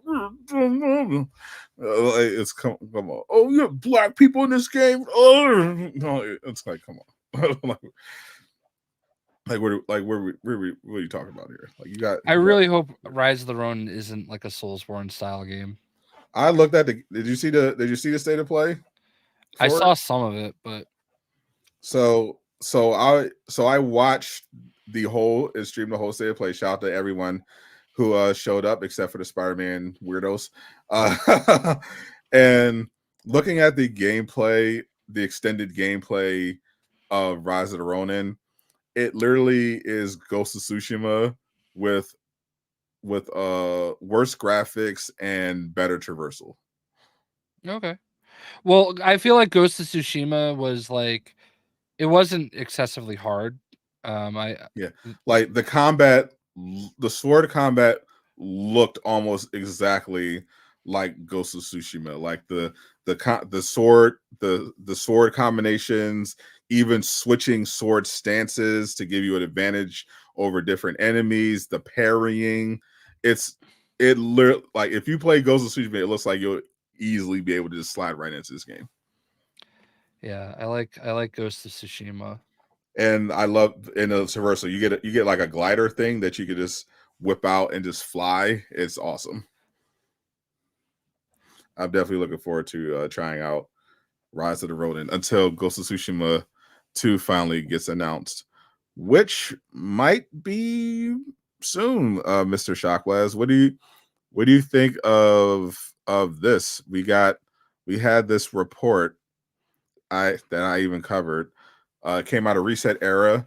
One of the verified insiders on there made a comment about what they described as like an E3 style showcase happening from PlayStation in May, which is the same time they did one last year. And if that happens again, I'm thinking of the stuff that we'll probably see there.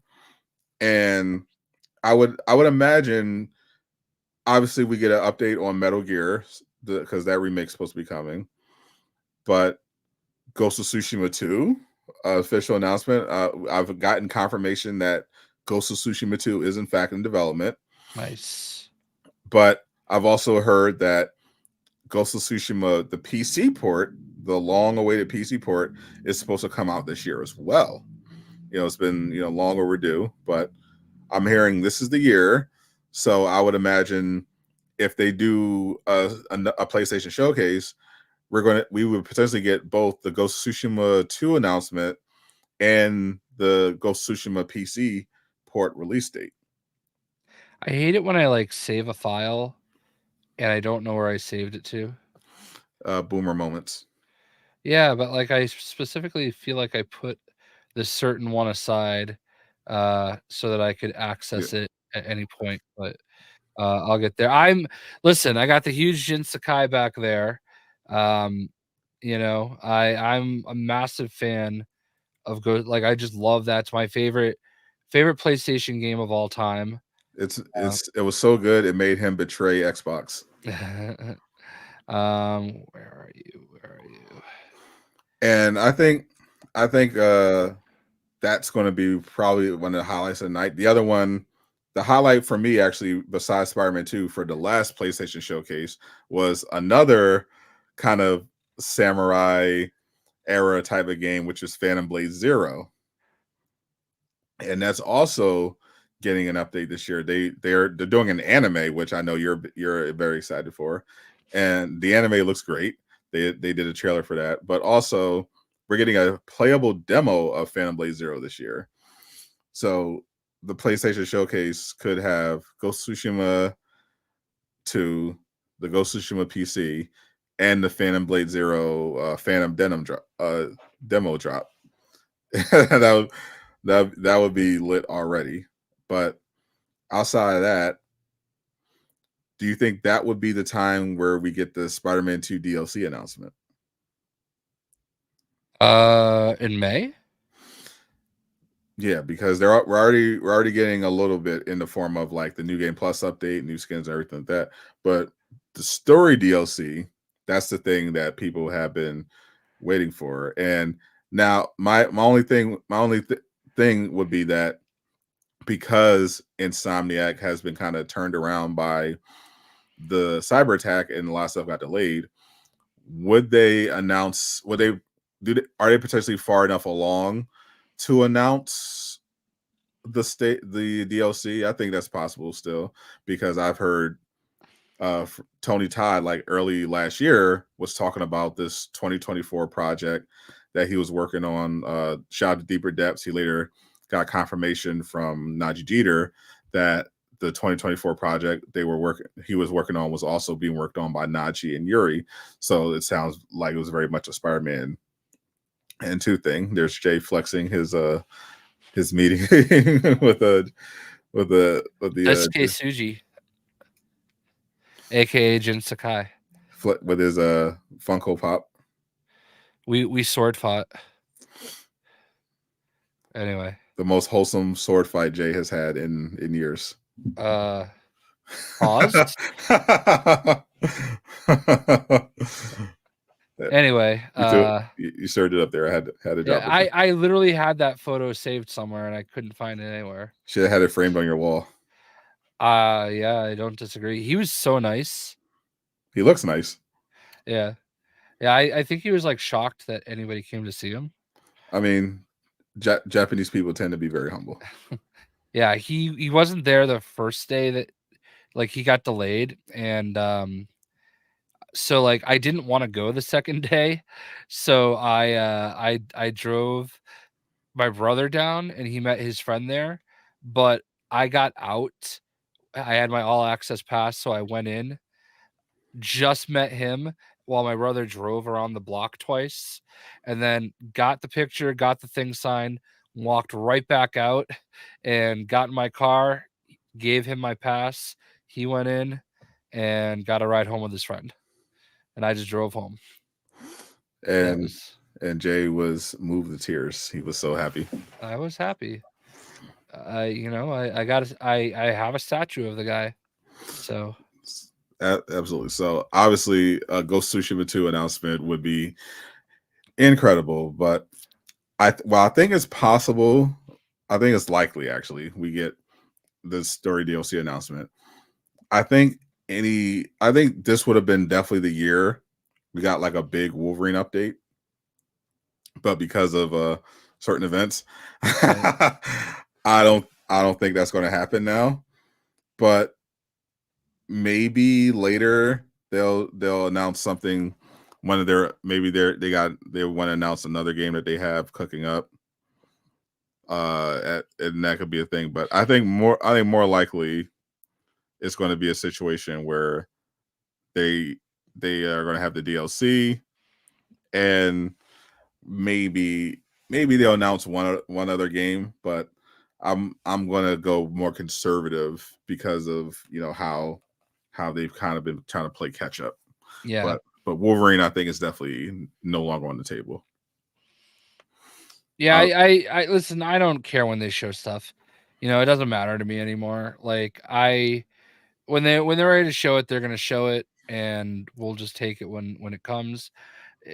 Until we have a release date and we know exactly when it. Shut up. like seriously. Got him. Not really. That like, what a child. What a child. But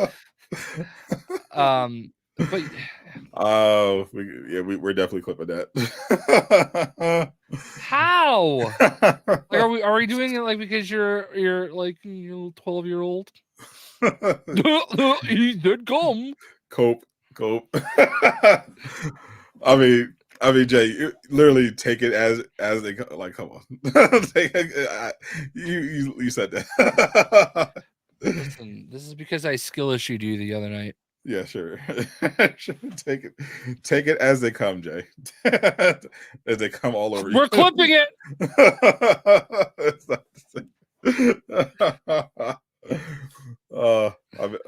I'm just casual. He makes these even funnier. Yeah.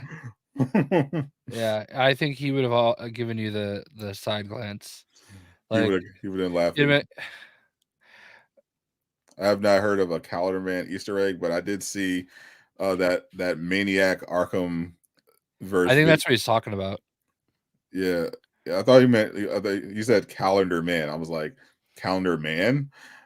Yeah, that's a character, Calendar Man. Yeah, so I thought he was meant Calendar Man, but the only major Easter egg I know is that is related to calendars, but it was a Batman Easter egg, and Arkham Videos, that absolute maniac, went through and found all the calendars in the game, and he pieced together that they had like a message based on which days were circled that basically spelled Batman Returns, which is more evidence that which I think is pretty obvious by now, that the Suicide Squad are going to return. Obviously, there are some leaks that outright confirm it. Allegedly.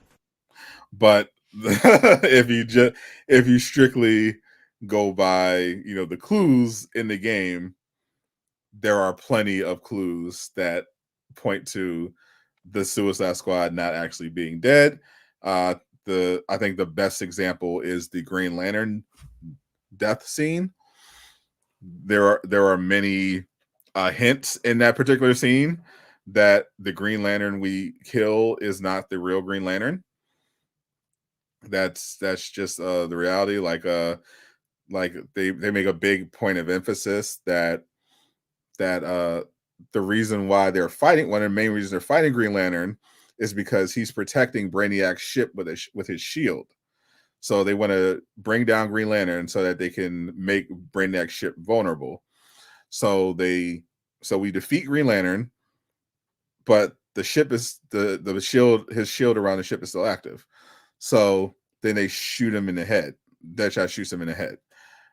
But what's supposed to happen is that any construct he created is supposed to disappear, and the ring is supposed to fly off and find a new host. But the ring stays on the finger, and all the constructs remain untouched. They don't go down at all. That's why King Shark ends up having to put the ring on, and going the power of Green Shark and destroying the shield himself. So that's I think that was a pretty giant indicator that something's going on. The Justice League that we killed isn't the real Justice League. Yeah. And obviously, we all want to spend money on that green shark skin. Absolutely, 100%.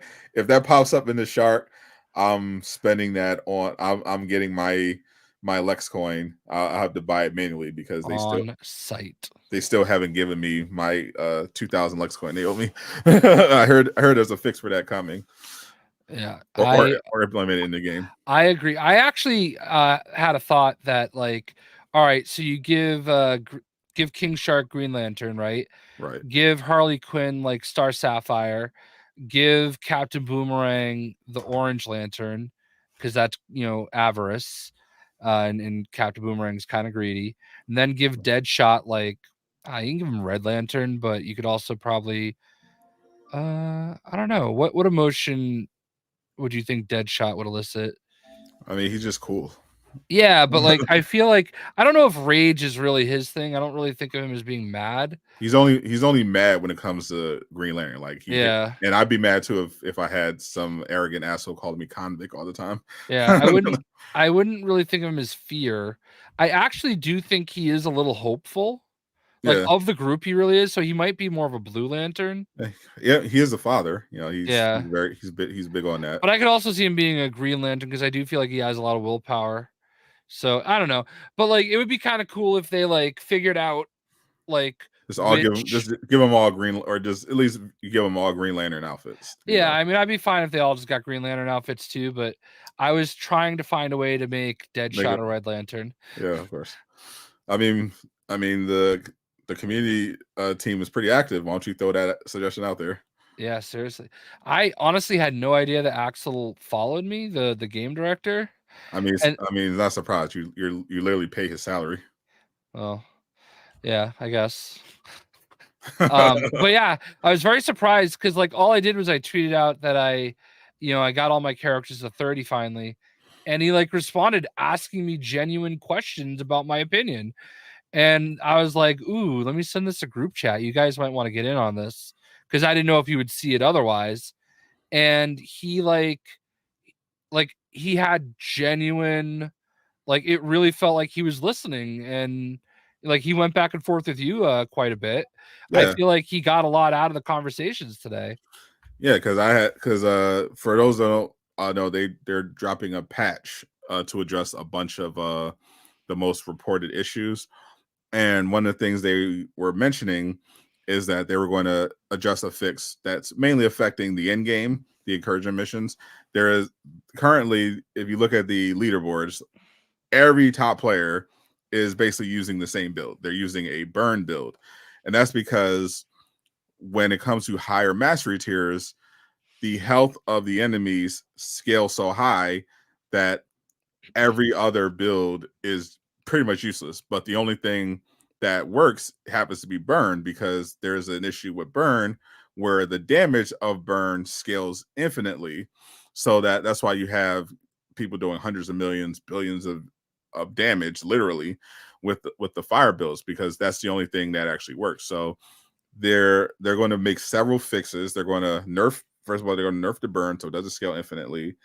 They also mentioned they're going to nerf 2 of the pieces that top players were using. There are shield mods that give you immunity. One was the molten, which is what the burn players are using, which makes you immune to fire damage for every enemy that you set on fire for 2 seconds.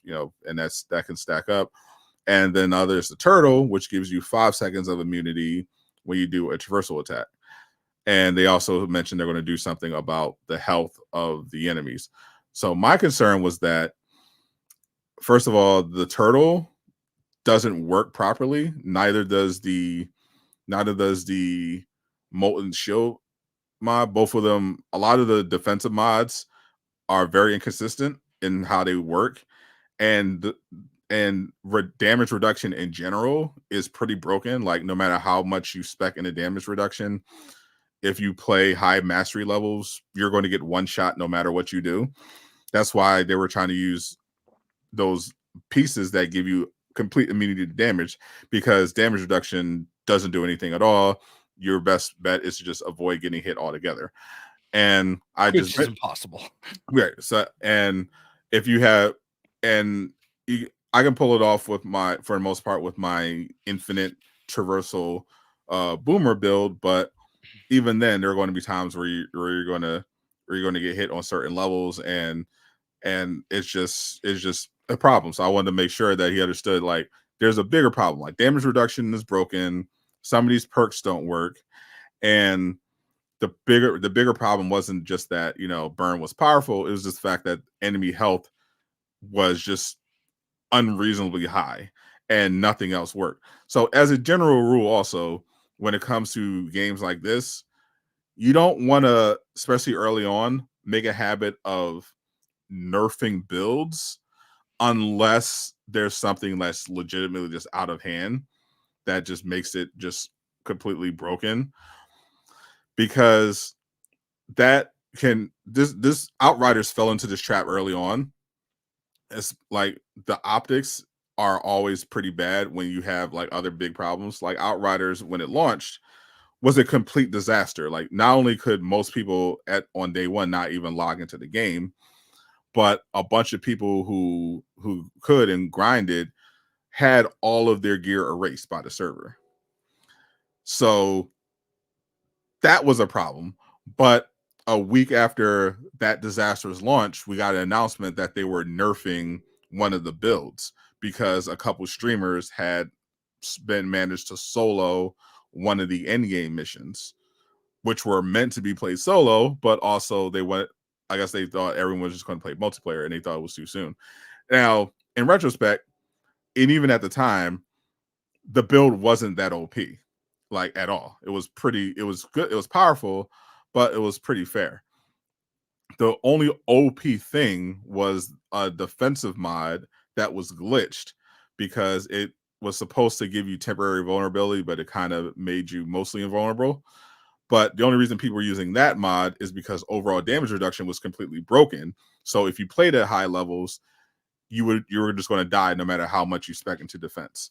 So when it comes to a situation where you have all these problems, it can definitely rub players the wrong way when your first public announcement is that, hey, you're nerfing builds, because it's like nerfing a build because it's like, hey, wait a minute, I can't log into the game. I don't care about a burn build being good. why are we talking about that? So it's good that they're addressing all of these different concerns, but I definitely would, going forward, encourage them when it comes to an imbalance. I would, in builds, with these type of games, it's almost always better to buff other strategies rather than nerfing the popular one. But in the case of this one, it's popular because the underlying end game is broken, because you have enemies, particularly the brutes, with way too much health, and who just don't take damage. You have a damage reduction that doesn't work at all. You have these ridiculous modifiers, like particularly boom, where that punishes you for using your suicide strike or getting too close in general. And it just adds up to, like, okay, well, you basically can't play any of this without a cheesy strategy. Yeah, I think my biggest problem with incursions is that there's just too many enemies doing the same thing. Like, I feel like every enemy has to be countered. You have to break their shield, and they all like suicide attack you. You know what I mean? Like, they all like kamikaze you. And it's like you're just constantly, you've got snipers hitting you from across the map that like Yeah, they just yeah. don't miss. Yeah, the So snipers and the brutes, I feel like, are the only ones that are actually like a problem. Like, everyone else I can deal with yeah, pretty I easily. can deal with them. That's like, I've definitely gotten a lot better with it as I've gotten some better weapons. I've definitely like I was playing earlier, and I feel real good Right. playing as Deadshot, you know what I mean?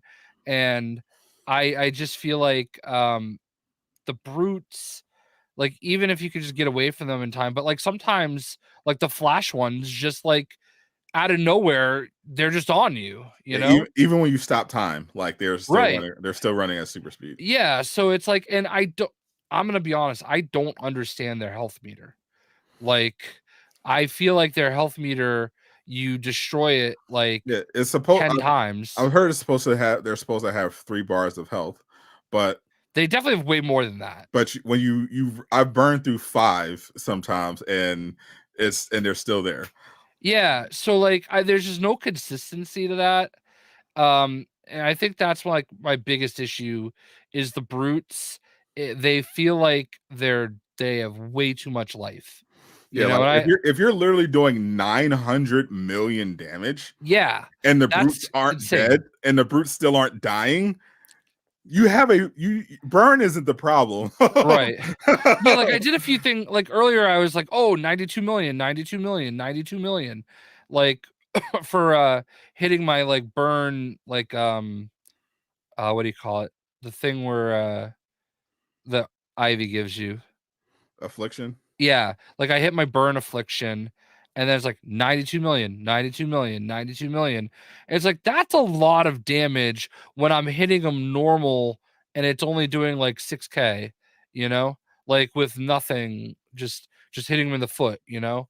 So I just feel like that's my biggest issue. Like, because I was trying to not do the incursions by myself. I don't know why, but I got in my head like after, yeah, like that's also worse.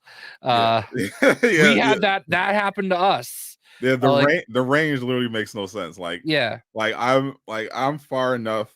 There are times when I'm literally far enough where I would have to pull out a sniper and scope just to get a clear view of the brute, and I still get hit from that distance. It makes no sense. yeah. The range on those We explosions. we had one earlier where we needed literally one more um data thing, Yeah, and all four of us were near the point, and a brute blew up on all four of us and we died with literally one more to go. that's wild. Yeah. And like there's nothing we could do because we were all close enough to it. I actually think like 2 or 3 brutes exploded at once. Like it was awful. But yeah. But yeah, I think that's my biggest issue is just the brutes. I've gotten I've like developed a pattern where like there's that circle in the middle, and I basically just stay under it and keep going around it and let all the enemies come to me and try to like just Yeah, throw grenades nonstop. Like I feel like I've just that's I think the other issue is when I play as Boomerang, who is the last guy that I got to 30. I feel like the only thing I was doing was melee grenade, because I have something where like if you did a melee attack, it would drop a grenade, yeah. It's and there, party supplies. yeah, so there was just grenades everywhere, and I had a good mod on it that was doing a ton of damage, so I was just like constantly like spamming grenades, but I wasn't using my guns at all. Yeah, So yeah. With my boomer build, I perfected it, and I'm kind of doing the opposite. Still using grenades, but I have like a build where that's mainly using traversal. So I have the special shotgun that gives you that big debuff to enemies, and I basically use that, and I have an augment on there that restores traversal attack resource when I crit. So I basically have infinite traversal. So I'm just literally just hitting them melee attack, uh, harvest, drop a grenade, traversal attack, shotgun, traversal attack, traversal attack, traversal attack, shotgun, traversal attack, grenade, teleport, traversal attack. It's pretty cool. But snipers, I feel like they have a couple of problems. One, their range makes no sense. You don't really notice it how ridiculous it is unless you play Killing Time. Like literally, you can be so far away that you can't even see them, yep, and there'll be a red light trained on you while you're yeah. trying to fight.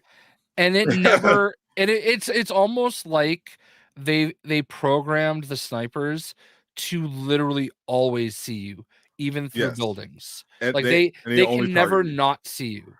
and they mainly like that's the other, yeah, the aggro, like the fact that if there is 4 sniper, first of all, I don't think as many snipers should spawn per wave, but also all 4 of them, if you defeat them, they shouldn't immediately come back.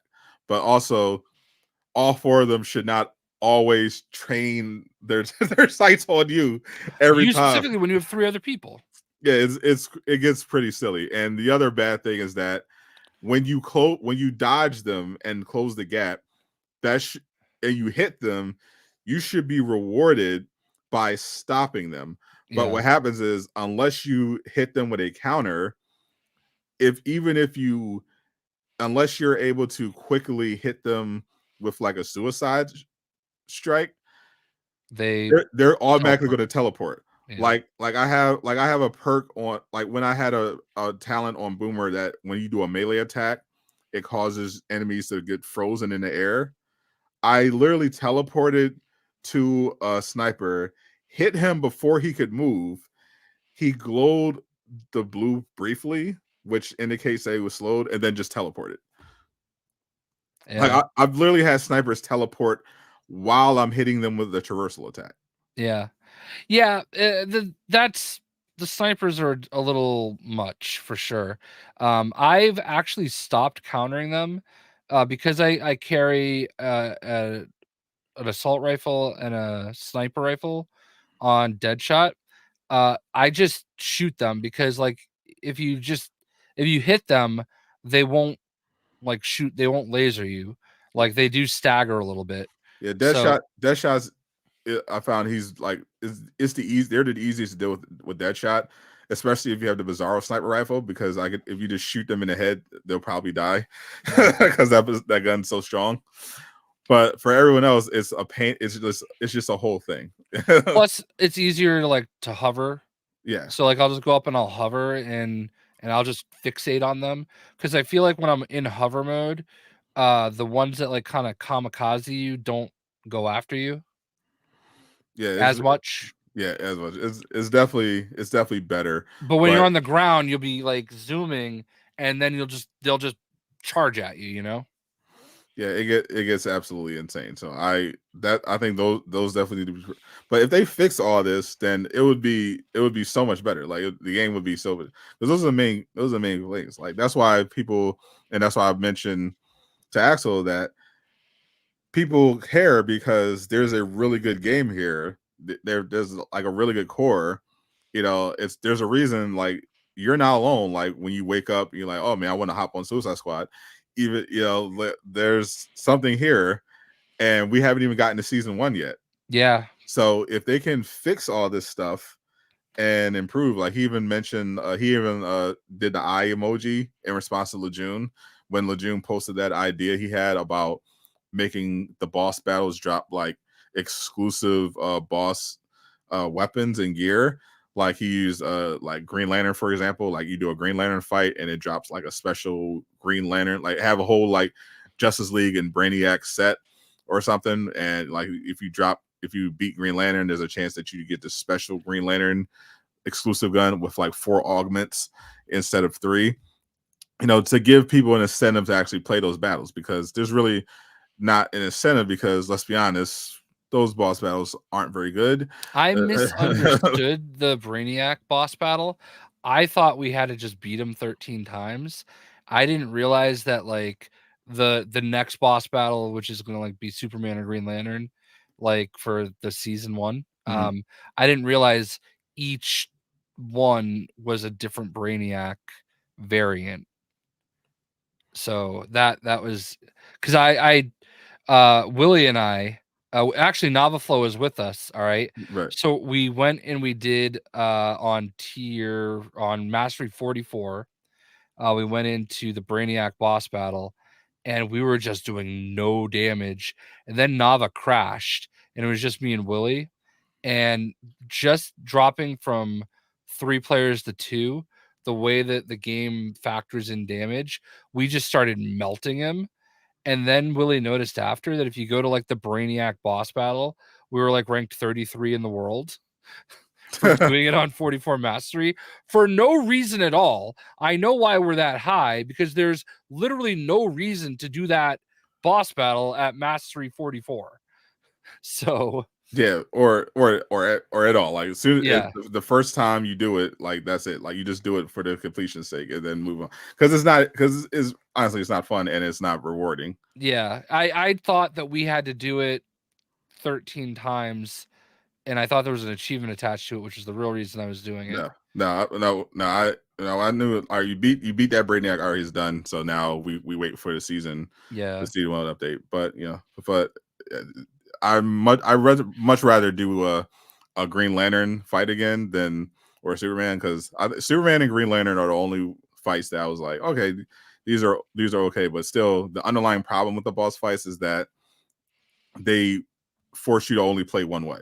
yeah. Like you spend all this time working on builds, you got all these skills and abilities, and you don't use any of them. Every pretty much all these boss battles is literally pull out an assault rifle, pull out a shotgun, pull out a sniper, and counter shot, and then shoot.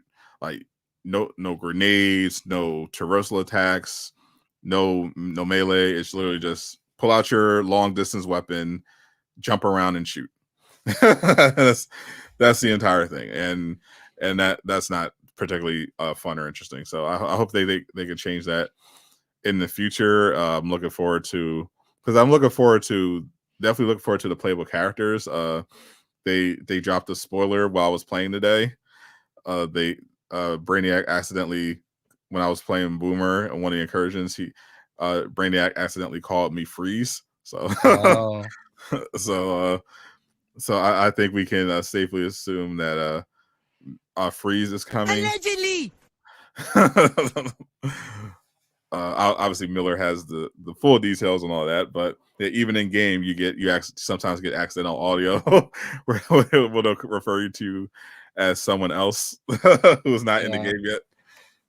I do have to say, there are some directions I don't necessarily 100% love, and I really feel like 2 and 3, based on what Miller has said, should have been 5 and like 8. You know what I mean? Like That's I fair.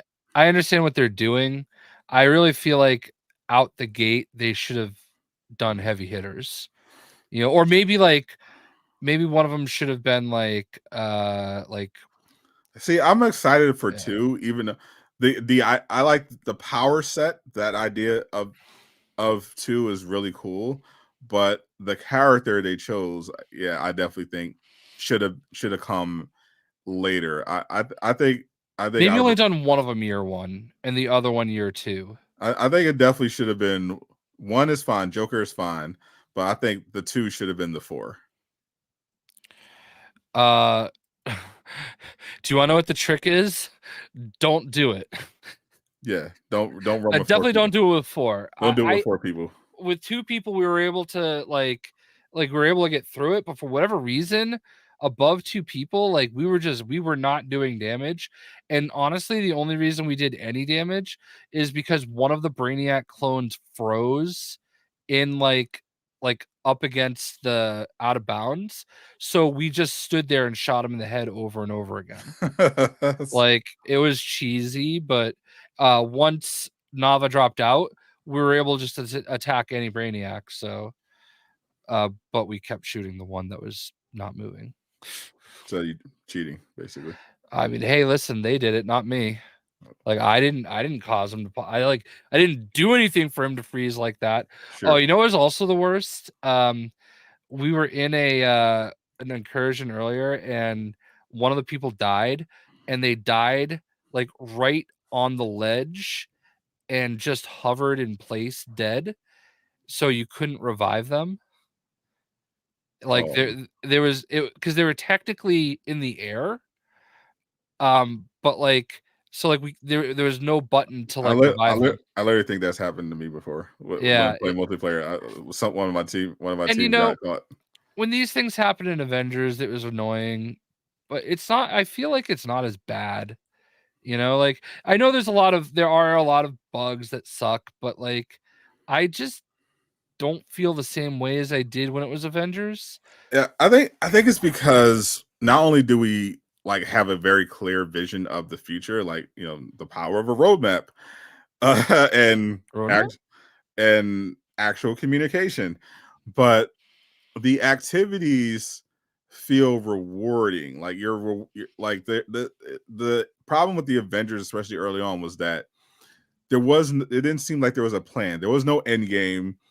There was no clear idea. It was like, okay, it was very clear that they only made it a looter because because they thought looters were trendy.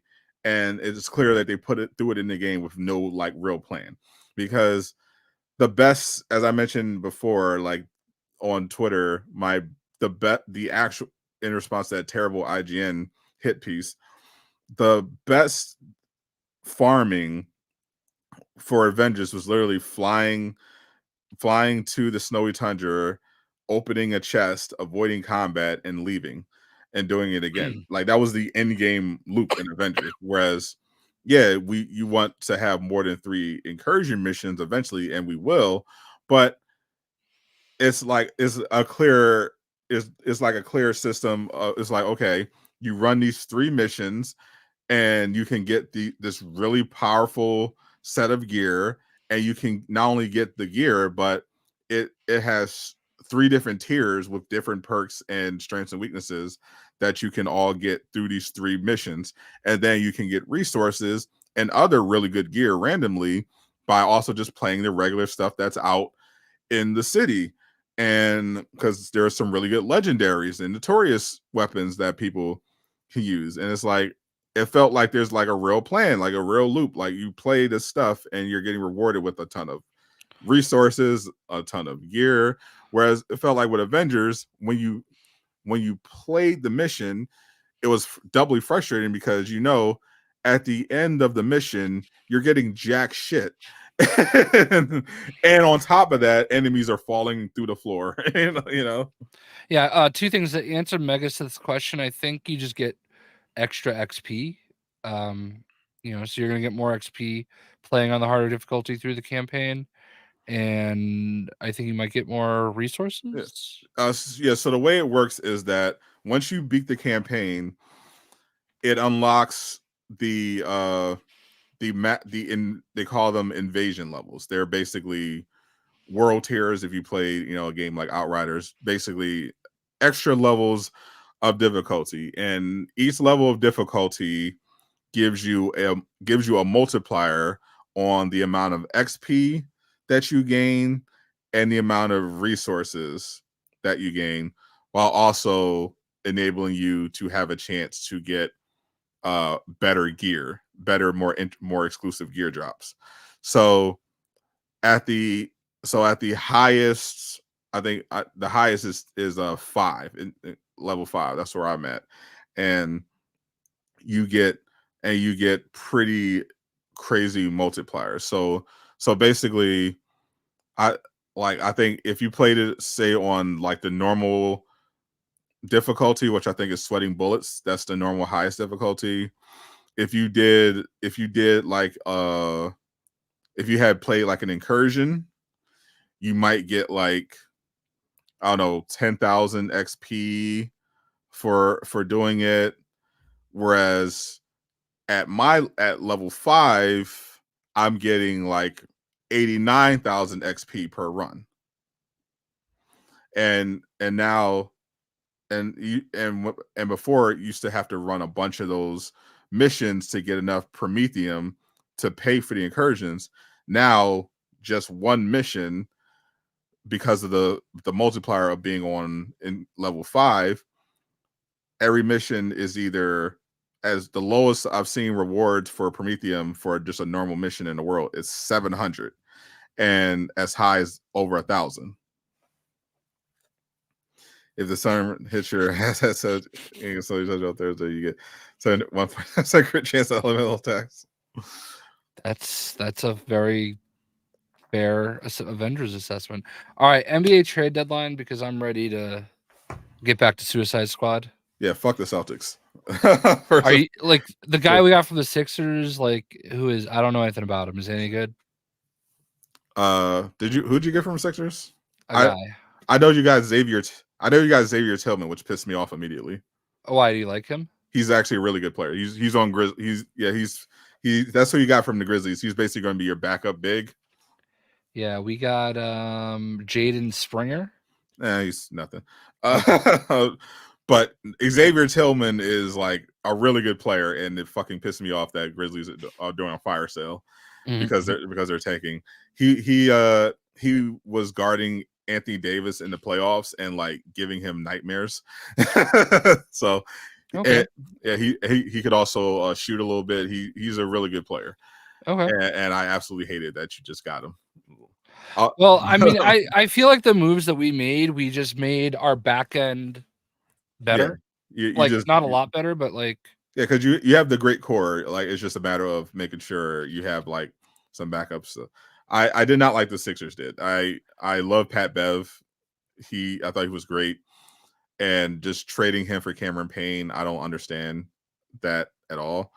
Like I understood like because I was watching his podcast too. He mentioned like he thought like Daryl Morey straight up lied to his face. He said, "I'm not going to trade you." Of course, he did because that's what he does. But he said I played too well. But I understand, even then, I don't understand. Like it's not like they got a. It's not like like if they offered like a first round pick for Pat Bev, I can understand. But like swapping for Cameron Payne, like that's not even a lateral move. Like that's like you don't need a scoring guard that doesn't really play defense. Like, well, isn't that what they got with Buddy Hield? Yeah, Buddy Hield, like he could play a little bit, but that's not really a thing. But yeah, Buddy Hield, he's a pure shooter. He's a scorer. You got him for his scoring, like because like he's a pure scorer. He can knock it down, like which is a great pick. But why Cameron Payne? Like Patrick Beverley was like a great locker room guy. He was that gritty, tough guy that you need on your team so that no one punks you.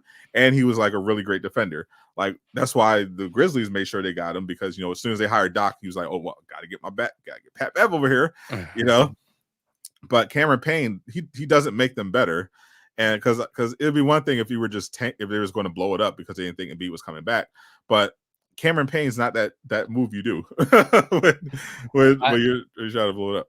I was just literally reading something. I don't remember. I don't know if it was. I gotta find. Oh, here it is. It's from Barstool. Reports are swirling that the Mavs traded Grant Williams in part because he switched from wearing Luka's signature shoe to Jason Tatum's. That's hilarious. I mean, Grant Williams can be a bit much. So I wouldn't even be shocked if Kyrie ran him out of town. But like, I was a little shocked at that trade. Well, if you listen to reactions, no one liked Grant Williams.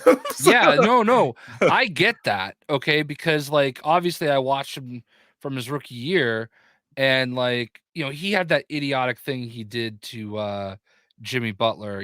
That like lit a fire under Jimmy Butler's ass. Yeah, like he seems hateable.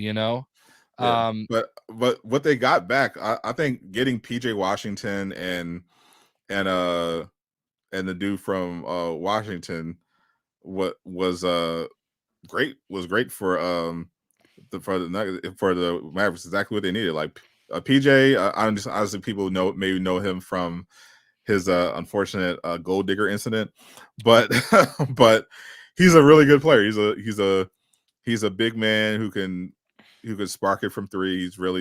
He's decent athletic, like he's good. And Daniel Gafford from the Wizards, he's like exactly what they got basically in Lively. He's probably a better shot blocker. That's pretty much all he did watching. He catches lobs, he rolls to the rim, he dunks it, he blocks shots, he grabs rebounds. Exactly the kind of guy you went with Luka. But now they basically have two Derek Lively's and a power forward that can spark it from three, but also play some defense.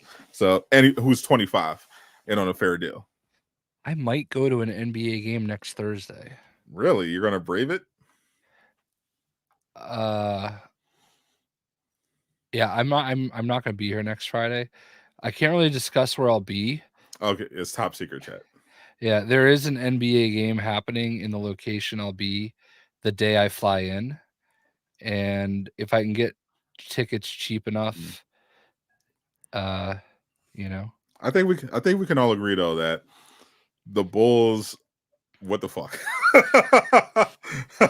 What did the Bulls do? I missed Not, that. literally nothing. Oh, okay. Yeah. I was about to say that there wasn't really a big trade though, you know what I mean? Yeah, the biggest trades happened like a while ago. Yeah. Like the biggest one at the deadline was basically, I think, the Thunder getting Gordon Hayward. My Free Willy Rocks was like excited to get him out of there. I mean, he's really good. Like when he's healthy, he's still Yeah, really good. but he's He's never still, gonna be healthy. Man, that was tragic. I remember that first game. oh, oof, it was brutal. It was But I think having him on a Thunder as a like a veteran mentor and like a bench role is pretty reasonable. yeah. I'm really hoping that whatever hotel I'm at, I don't even have my info yet, but I'm hoping whatever hotel I'm at is by the arena because if I can get in for like 20, 25 bucks, might be able to see one of the three best perails Is that in true? the NBA right now. They're going to trade him to Detroit, and he got surgery. Oh, Jesus. To Uh, derail, yeah, because like it's so obvious that okay, this team is never going to be anything. Like Lonzo Ball is he's not coming back anytime soon. You have some promising players like Kobe White, who are showing some breakout signs. Like blow it up. Like you already fumbled so many times before by being impatient, trying to win now, and the best you can produce with all this money you're spending is a 10 seed. So there's no reason to have Vooch on a roster. There's definitely no reason to have Drummond on a roster because a bunch of people were asking about Drummond. Trade Levine, trade DeRozan, trade Vooch, trade Drummond, tear it down, start over. Like, what are we doing? Like trade Caruso. Like what are you guys doing? This is weird. This is weird at this point. Like, I think they I feel bad for Bulls fans. Like, they definitely need to fire their GM. I don't feel bad for Bulls fans though, because even though I understand that like Jerry Krause like is not very loved in that city, and rightfully so, I just can't shake that image of them like honoring that team. And they show Jerry Krause and everybody starts booing. And then they show his fucking widow bawling her eyes out because of it. Like that was awful. Yeah, that was very poor taste. And I feel like who I'm mad at is whoever controls the Jumbotron. Like, because I almost feel like it's their fault. Like when you hear the booing, maybe you don't go to her. Yeah, Especially when yeah, she's reacting. yeah. Showing her on the Jumbotron was crazy. Yeah. Jordan or James, it's not even a question. Michael Jordan is the greatest of all time. Michael Jordan's the greatest player of all time. It's not. Like, and I am biased because like for the early part of LeBron's career, the Celtics, I think were his biggest rival. And Um, I've been a very consistent hater of the Celtics, so yeah, I love when LeBron was able to stomp all over them. yeah, But eventually. yeah, eventually. But yeah, I personally don't like LeBron.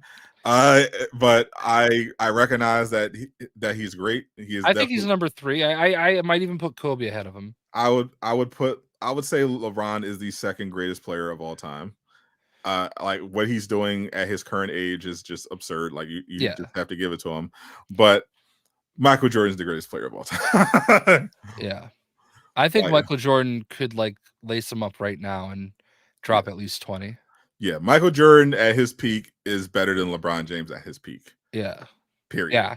Like there's just like I mean he got like he decided to play baseball, you know. Which was like obviously a gambling suspension. Yeah. But Um but LeChoke, I don't want to hear it. He's not better than Jordan. Jordan is my goat and the goat. and LeBron's not going to get that 6th ring to tie him. I can't believe his son is banging Pippin's ex. That's weird. That's very creepy. Yeah. We're watching this show called The Trader. And Larsa and Marcus were on it. And that's weird. Yeah, and it's not a bigger deal because I feel like women get away with this sort of stuff way more. Yeah. Like it's considered acceptable because there are men who really like the idea of an older woman. But can you imagine if if if uh if Scottie Pippen was in a relationship with With Michael Jordan's daughter? With Michael Jordan's 20-year-old daughter. Yeah. Like, Well, I mean, Marcus, I think, is like 30 or so, maybe even older, but still, yeah, like, I it's remember he played at like UCF briefly. it's weird, bro. Yeah. Like your is your friend, like you saw them as a baby. Like you Yeah. you saw them grow up. You probably babysat them. Yeah. It's It's fucking weird, bro. yeah. And Scotty fucking hates Jordan too. Yeah, I think I that like that'd be cool. I didn't realize that, but I watched one of those documentaries and like Scotty's also delusional. I think he Yeah, of thinks course. he's the man. Yeah, that was part of Scotty's problem, of course, Yeah. like his ego. That's unfortunately held him back. Yeah. And I said there was kind of a chip on his shoulder because he felt like he was kind of underrated, and to an extent he was. But Yeah. he's, you know, he's probably the greatest defensive player of all time. He was a really good scorer. He was to do everything. Like Jordan would not have won those rings without him. But at the same time, he couldn't win without Jordan. Right. couldn't come close. Right. It Yeah. just is what it is what it is. But yeah, that shit is creepy. But I'm looking forward to your Celtics choking in the playoffs. I cannot wait. Looking forward to it. God, I still worry about the coach. I mean, I think he's getting better, but I will say I did not love the Porzingis trade. God, he's good. I knew I that just I knew as soon as they made that trade, I was like, as long as his knees don't collapse, yeah, this is an amazing trade because I've watched him play. Like yeah. I like Porzingis. I watched him in New York. I liked him in Dallas. I thought it was just unfortunate that him and Luka never clicked. He's a great player when he's healthy. Him and Jaylen Brown have like incredible chemistry. It's like weird that like those who have clicked. Yeah. So like on any night, they I do not want Darvin Ham. But like on any night, like any of those three can drop 30. And then there's still Derek White, like who Great. is a really, really good, like I don't think he's like a superstar, but he's like fringe star, like high star, great defensive player. Drew Holiday. He basically does everything you would want it. Yeah, yeah, he plays real hard. I like Drew Holiday. I don't know that I mean, he's the fifth option basically. Yeah. Which I Um, think is a good fit for him because I feel like when he was with Milwaukee, they kind of like over relied on him yeah, offensively, and that's not really who he is. Like he's at his best where he can just focus on defense and offensively, spot up occasionally, if he exploit a mismatch. But when he's not the main focal point, I think that's where he's at his best. yeah, and I've been a little disappointed in him, but he's still a great player. I think what's good for us is Peyton Pritchard has really like gotten better. He's still a little small. Sam Hauser has been really good, and then of course there's Al Horford is just Mr. Consistent, but it really just comes down. That's why I guess that Xavier Tillman trade is good because it's an improvement over Luke Cornett, who I mean, is what he is. he's got that Cornet contest. Yeah. I mean, look, I like Cornette, but like we've been playing with 8. Like we've got an 8-man Yeah, pretty rotation, much. and And yeah, Tillman is Pritchard really good. is a little small, but he does the job. Like he Yeah. plays hard. Tillman's really good. Like he's gonna fit in well, I'm unfortunately. hoping we can pick up somebody that gets cut for a little bit more depth, but I'm always worried about Miami, but I love Terry, so we should we as we know, we don't nothing matters until we get to the playoffs because yeah. that's where playoff Jimmy activates. That's why I honestly just want to get through the season. Mm. Like it's great to see everybody playing well and doing well, and the record's great, whatever, but I don't care. It doesn't matter. Like, we lost to an 8 seed last year, Serious Like, question. Do you think Doc Rivers is coaching the Bucks by the time the playoffs start? yeah, they have to. Like, they can't fire two coaches in the same year. I mean, No, there's no, like, there's no way. Like, they won big tonight, but like, there's no. I like Doc Rivers, the guy. I think he's a good guy. yeah, But the Celtics rightfully should have won at least 3 titles when he was the coach. 100%. Like they should have beaten the Lakers the second time they played them in the finals, and they should have beat Miami in one of the Eastern Conference finals. Like, there was no, and he was the reason they did not lose. They did not win. Because Like, he just does not make adjustments. nope. Like, they were so much better than the Lakers that year, and they rightfully should have won that series running away. And he was awful. And I will never forget that Heat series. Like, there was no reason they should have lost to the Heat that year. Great Heat team, but they, like, that big three. I can't believe they only won 1 title. Yeah, And they barely won that. that's absolutely wild. I think Milwaukee, especially since that's why they made that Pat Bev trade, because they were getting a little desperate, because their defense has really fallen off with as I knew it would when they traded basically all their defensive players for Dame. But I wouldn't be surprised if they lost in the first round, depending on who they get matched up with. In Milwaukee, I wouldn't be surprised either. Like, it depends on who they get in the first. I don't think this is going to be a championship team. Not as long as Doc is, because unless Doc has finally learned something, I don't, or has an assistant that he can trust to make it, who lets him make adjustments. I don't think it's happening, and so far it has not been the case. He's still Doc. I feel like for Baltimore, wouldn't like the Wizards be your team? They're not that far, are they? Yeah, like isn't Katie from. I feel like Baltimore people basically default to the Wizards because Baltimore, Maryland, like, right there. Yeah. I for the Celtics though, they have to win. Like, this is. I mean, Udoka's looking good in Houston. If he could have kept it in his pants, like, I didn't like. Udoka was a great coach. I don't think he should have got fired. No, I don't either. I think that was absolute bullshit. I don't understand. But some. I think that was a little not this African American doing this with my white woman. I mean, I don't know. They replaced him with another black coach, so I don't know. Yeah, for optics. I mean, I feel like Missoula is going to be a really good head coach. It just might not be with the Celtics. Like, yeah, sure. Because I don't feel like there's a long leash for him. Like, I feel like they've been patient with him. I've seen the only thing he did wrong was cheat on Neil. On.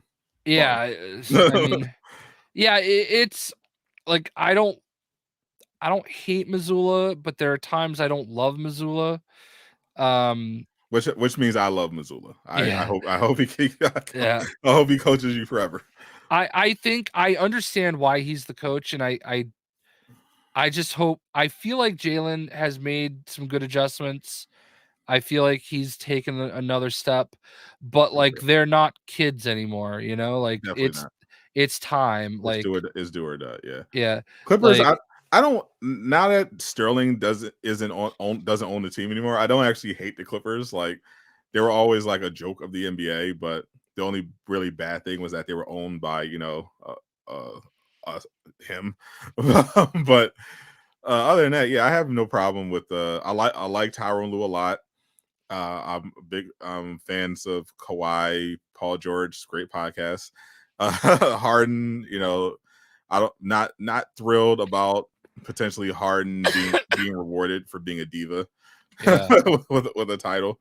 But Clippers. At the end of the day, it's the Clippers. They always find a way to fold. I don't like the matchup for the Celtics against the Nuggets if it gets to that. I feel like they match up pretty well against everybody in the East. They can beat everyone in the East. They could lose to everyone in the East too, but if it comes down to the Nuggets, though, that's the one matchup that I worry about. Yeah, it's going to be a tough one. I mean, Mavericks going to be tough for anybody, but I feel like the Sixers, if they're healthy, definitely I think should be able to beat Boston. This is honestly like I shouldn't say this, but like I feel like the Mavericks worry me the least because I feel like when Tatum and Jalen see Kyrie, they see blood. Like Yeah, it's like shark. They like yeah. I feel like they just ball and against Kyrie. and defense is still very much the weak point of Dallas. Yeah. They've definitely made some great strides, and I think now I'll be curious to see how those new additions click, because on paper I really like this Mavericks team right now. Like, they've been steadily improving their one area that they struggle in, which is defense. Like they can score on anyone. They're amazing, but it's getting stops. But they've got Exum as like a legitimate perimeter stopper who's also lights out from three. Derek Jones has really stepped up his defense. Now he's more than just a dunker. Now, and then Derek Lively's been incredible as a rookie, and now they're adding Gafford. They got more firepower now with Washington, PJ Washington. I think they could be pretty dangerous if they stay healthy. We shall see. So and we'll see. Hopefully on Thursday, I enjoy a good Utah versus Golden State game. Oh yeah. So yeah, it's next Thursday. So JayShockblast will not be here on Friday. So we're gonna have a new guest host. Hopefully, yeah. There's no way I'm gonna I will be during the podcast. I will be in a place where I will not be able to. You'll be in a quiet place. It will not be quiet. Yeah. So if you smell what I'm cooking. Indeed. So well Jay will definitely be back to flex the following week. Yeah, hopefully I'll be making money. Yeah, hopefully. So I'm taking auditions to see who wants to jump on the pod on next Friday. I'll ask around, see who's interested as well. This could be a nice opportunity to potentially find a replacement. In case Jay gets out of hand. Listen, I'm old, so I figure get put out to pasture at some point. Yeah, might get myself a young up and comer. someone I can relate to, get my younger references. Yeah, my youthful. You're like not that much younger than me. Like 20 years younger than you. So I think you're like my brother's age. What are you, 86? 87? I actually just turned 22 the other day. So yeah, it's like Casual Avenger who's 57. Yeah, exactly. You guys are the vets. I was a young guy on the pod. So we'll definitely fill you in on that. It should be a fun show, regardless of who we got hit in the seat next to you. So we're gonna wrap it up. We didn't get to talk about the MCU stuff, but not much to say. Pedro Pascal, great actor. Not sure about Reed Richards, but yeah. Not sure about that movie itself. It sounds like it might be ass. Yeah, there's a Brock. I don't think we're gonna see Brock again. Yeah. He's unfortunately not. I don't think it's as bad, but he is unfortunately tied in by name anyway to that whole Vince McMahon situation going on. Yeah. I think there was the woman that's suing Vince would make her like send Brock videos, Ooh. and they involved her peeing. Yeah. Yeah, so he's not going to be in that game, but They had a digital cover for the like WrestleMania edition, and he was on it, and they actually removed him. yeah. So like, they moved fast. Yeah, so that ain't happening, but but should be fun regardless. We'll see y'all. I'll see y'all next week. Jay will see you the week after, and should be another fun one. I mean, 2024 has been insane so far, so can't wait to see what happens next time. We actually might even get that Suicide Squad patch next week, so stay tuned for that. I'm Sadot the Gamer. I'm Casual Avenger. No, you're not. I'm JayShockblast. Zip it up and zip it out. Peace, my naysayers.